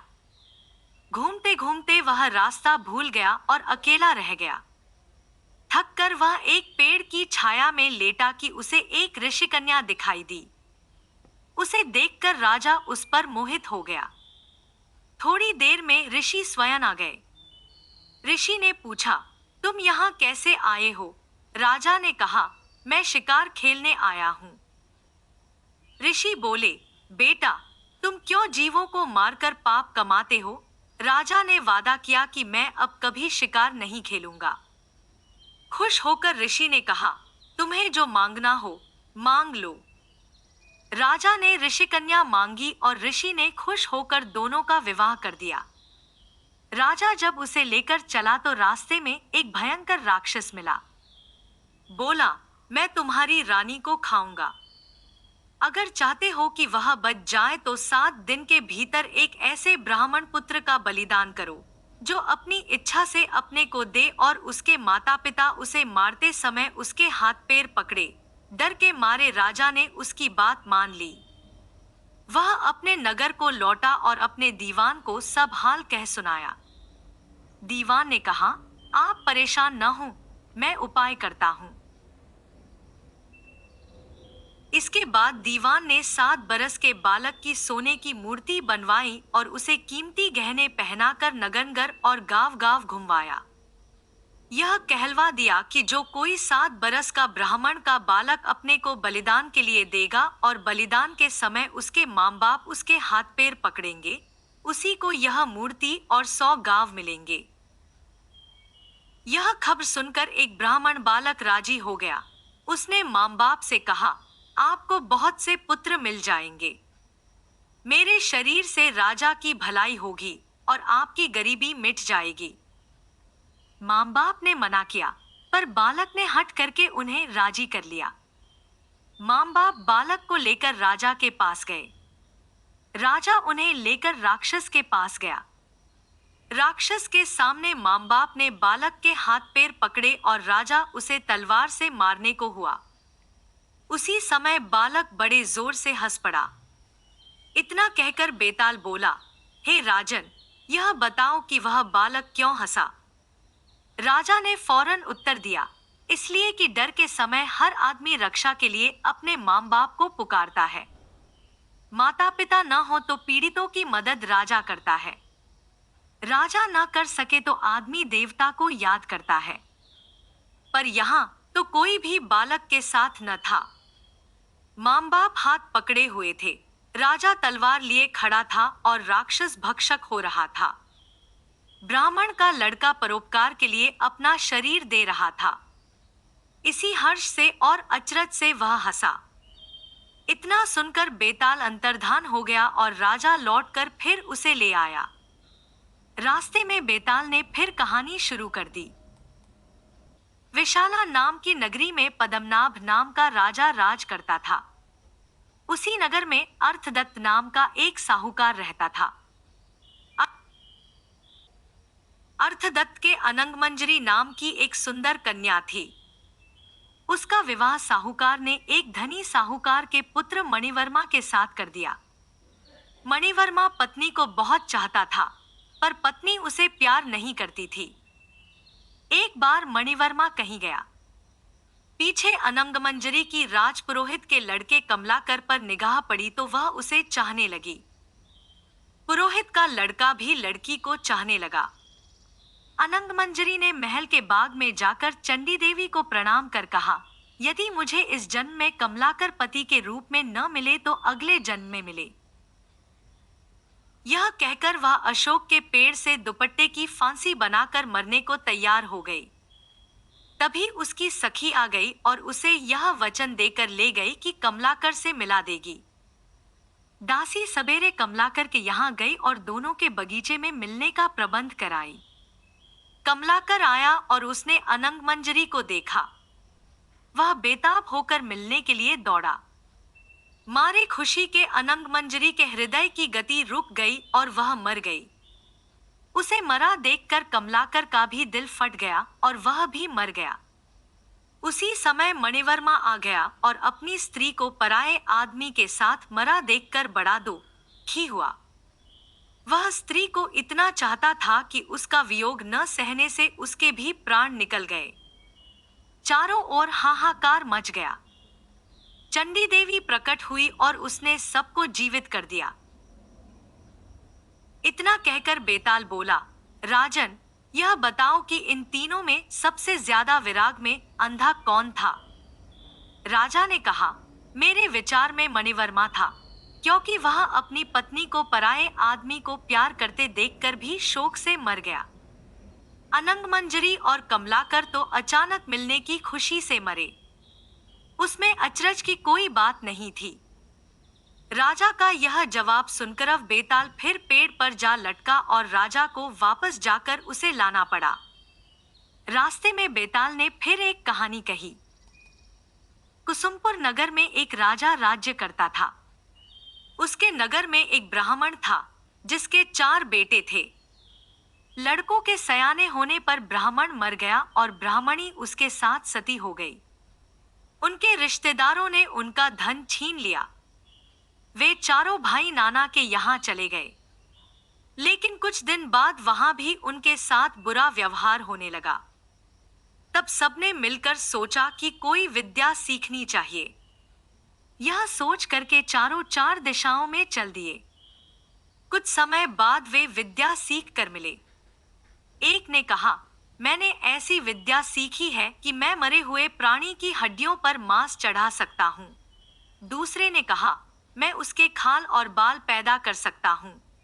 तीसरे ने कहा, मैं उसके सारे अंग बना सकता हूँ। चौथा बोला, मैं उसमें जान डाल सकता हूँ। फिर वे अपनी विद्या की परीक्षा लेने जंगल में गए। वहां उन्हें एक मरे शेर की हड्डियां मिली। उन्होंने उसे बिना पहचाने ही उठा लिया। एक ने मांस डाला, दूसरे ने खाल और बाल पैदा किए, तीसरे ने सारे अंग बनाए और चौथे ने उसमें प्राण डाल दिए। शेर जीवित हो उठा और सबको खा गया। यह कथा सुनाकर बेताल बोला, हे राजा, बताओ कि उन चारों में शेर बनाने का अपराध किसने किया? राजा ने कहा, जिसने प्राण डाले उसने, क्योंकि बाकी 3 को यह पता ही नहीं था कि वे शेर बना रहे हैं, इसलिए उनका कोई दोष नहीं है। यह सुनकर बेताल फिर पेड़ पर जा लटका। राजा जाकर फिर उसे लाया। रास्ते में बेताल ने एक नई कहानी सुनाई। कलिंग देश में शोभावती नाम का एक नगर है। उसमें राजा प्रद्युम्न राज करता था। उसी नगरी में एक ब्राह्मण रहता था, जिसके देवसोम नाम का बड़ा ही योग्य पुत्र था। जब देवसोम 16 बरस का हुआ और सारी विद्याएं सीख चुका तो एक दिन दुर्भाग्य से वह मर गया। बूढ़े माँ बाप बड़े दुखी हुए। चारों ओर शोक छा गया। जब लोग उसे लेकर श्मशान में पहुंचे तो रोने पीटने की आवाज सुनकर एक योगी अपनी कुटिया में से निकल कर आया। पहले तो वह खूब जोर से रोया, फिर खूब हंसा, फिर योगबल से अपना शरीर छोड़कर उस लड़के के शरीर में घुस गया। लड़का उठ खड़ा हुआ। उसे जीता देखकर सब बड़े खुश हुए। वह लड़का वहीं तपस्या करने लगा। इतना कहकर बेताल बोला, राजन, यह बताओ कि यह योगी पहले क्यों रोया, फिर क्यों हंसा? राजा ने कहा, इसमें क्या बात है? वह रोया इसलिए कि जिस शरीर को उसके माँ बाप ने पाला पोसा और जिससे उसने बहुत सी शिक्षाएं प्राप्त की, उसे छोड़ रहा था। हंसा इसलिए कि वह नए शरीर में प्रवेश करके और अधिक सिद्धियां प्राप्त कर सकेगा। राजा का यह जवाब सुनकर बेताल फिर पेड़ पर जा लटका। राजा जाकर उसे लाया तो रास्ते में बेताल ने कहा, हे राजन, मुझे इस बात की बड़ी खुशी है कि बिना जरा सा भी हैरान हुए तुम मेरे सवालों का जवाब देते रहे हो और बार बार आने जाने की परेशानी उठाते रहे हो। आज मैं तुमसे एक बहुत भारी सवाल करूंगा, सोचकर उत्तर देना। इसके बाद बेताल ने यह कहानी सुनाई। किसी नगर में मांडलिक नाम का राजा राज करता था। उसकी पत्नी का नाम चड़वती था। वह मालव देश के राजा की लड़की थी। उसके लावण्यवती नाम की एक कन्या थी। जब वह विवाह के योग्य हुई तो राजा के भाई बंधुओं ने उसका राज्य छीन लिया और उसे देश निकाला दे दिया। राजा रानी और कन्या को साथ लेकर मालव देश को चल दिया। रात को वे एक वन में ठहरे। पहले दिन चलकर भीलों की नगरी में पहुंचे। राजा ने रानी और बेटी से कहा कि तुम लोग वन में छिप जाओ, नहीं तो भील तुम्हें परेशान करेंगे। वे दोनों वन में चली गईं। इसके बाद भीलों ने राजा पर हमला किया। राजा ने मुकाबला किया, पर अंत में वह मारा गया। भील चले गए। उसके जाने पर रानी और बेटी जंगल से निकलकर आईं और राजा को मरा देखकर बड़ी दुखी हुईं। वे दोनों शोक करती हुईं एक तालाब के किनारे पहुंची। उसी समय वहां चंडसिंह नाम का साहूकार अपने लड़के के साथ घोड़े पर चढ़कर शिकार खेलने के लिए उधर आया। दो स्त्रियों के पैरों के निशान देखकर साहूकार अपने बेटे से बोला, अगर ये स्त्रियां मिल जाएं तो जिससे चाहो विवाह कर लेना। लड़के ने कहा, छोटे पैर वाली छोटी उम्र की होगी, उससे मैं विवाह कर लूंगा। आप बड़ी से कर लें। साहूकार विवाह नहीं करना चाहता था, पर बेटे के बहुत कहने पर राजी हो गया। थोड़ा आगे बढ़ते ही उन्हें दोनों स्त्रियां दिखाई दी। साहूकार ने पूछा, तुम कौन हो? रानी ने सारा हाल कह सुनाया। साहूकार उन्हें अपने घर ले गया। संयोग से रानी के पैर छोटे थे, पुत्री के पैर बड़े, इसलिए साहूकार ने पुत्री से विवाह किया। लड़के ने रानी से, और इस तरह पुत्री सास बनी और मां बेटे की बहू। उन दोनों के आगे चलकर कई संतानें हुईं। इतना कहकर बेताल बोला, राजन, बताइए, मां बेटी के जो बच्चे हुए उनका आपस में क्या रिश्ता हुआ? यह सवाल सुनकर राजा बड़े चक्कर में पड़ा। उसने बहुत सोचा, पर जवाब न सूझ पड़ा, इसलिए वह चुपचाप चलता रहा। बेताल यह देखकर बोला, राजन, कोई बात नहीं है। मैं तुम्हारे धीरज और पराक्रम से खुश हूं। मैं अब इस मुर्दे से निकला जाता हूं। तुम इसे योगी के पास ले जाओ। जब वह तुम्हें इस मुर्दे को सिर झुकाकर प्रणाम करने को कहे तो तुम कह देना कि पहले आप करके दिखाओ। जब वह सिर झुकाकर बतावे तो तुम उसका सिर काट लेना। उसका बलिदान करके तुम सारी पृथ्वी के राजा बन जाओगे। सिर नहीं काटा तो वह तुम्हारी बलि देकर सिद्धि प्राप्त करेगा। इतना कहकर बेताल चला गया और राजा मुर्दे को लेकर योगी के पास आया। योगी राजा को और मुर्दे को देखकर बहुत प्रसन्न हुआ। बोला, हे राजन, तुमने यह कठिन काम करके मेरे साथ बड़ा उपकार किया है। तुम सचमुच सारे राजाओं में श्रेष्ठ हो। इतना कहकर उसने मुर्दे को उसके कंधे से उतार लिया और उसे स्नान कराकर फूलों की मालाओं से सजाकर रख दिया। फिर मंत्रबल से बेताल का आवाहन करके उसकी पूजा की। पूजा के बाद उसने राजा से कहा, हे राजन, तुम शीश झुकाकर इसे प्रणाम करो। राजा को बेताल की बात याद आ गई। उसने कहा, मैं राजा हूं, मैंने कभी किसी को सिर नहीं झुकाया। आप पहले सिर झुकाकर बता दीजिए। योगी ने जैसे ही सिर झुकाया, राजा ने तलवार से उसका सिर काट दिया। बेताल बड़ा खुश हुआ। बोला, राजन, यह योगी विद्याधरों का स्वामी बनना चाहता था, अब तुम बनोगे। मैंने तुम्हें बहुत हैरान किया है। तुम जो चाहो सो मांग लो। राजा ने कहा, अगर आप मुझसे खुश हैं तो मेरी प्रार्थना है कि आपने जो 24 कहानियां सुनाई वे और 25वीं यह सारे संसार में प्रसिद्ध हो जाएं और लोग इन्हें आदर से पढ़ें। बेताल ने कहा, ऐसा ही होगा। ये कथाएं बेताल 25वीं के नाम से मशहूर होंगी और जो इन्हें पढ़ेंगे उनके पाप दूर हो जाएंगे। यह कहकर बेताल चला गया। उसके जाने के बाद शिवजी ने प्रकट होकर कहा, राजन, तुमने अच्छा किया जो इस दुष्ट साधु को मार डाला। अब तुम जल्दी ही सातों द्वीपों और पाताल सहित सारी पृथ्वी पर राज्य स्थापित करोगे। इसके बाद शिवजी अंतर्धान हो गए। काम पूरे करके राजा श्मशान से नगर में आ गया।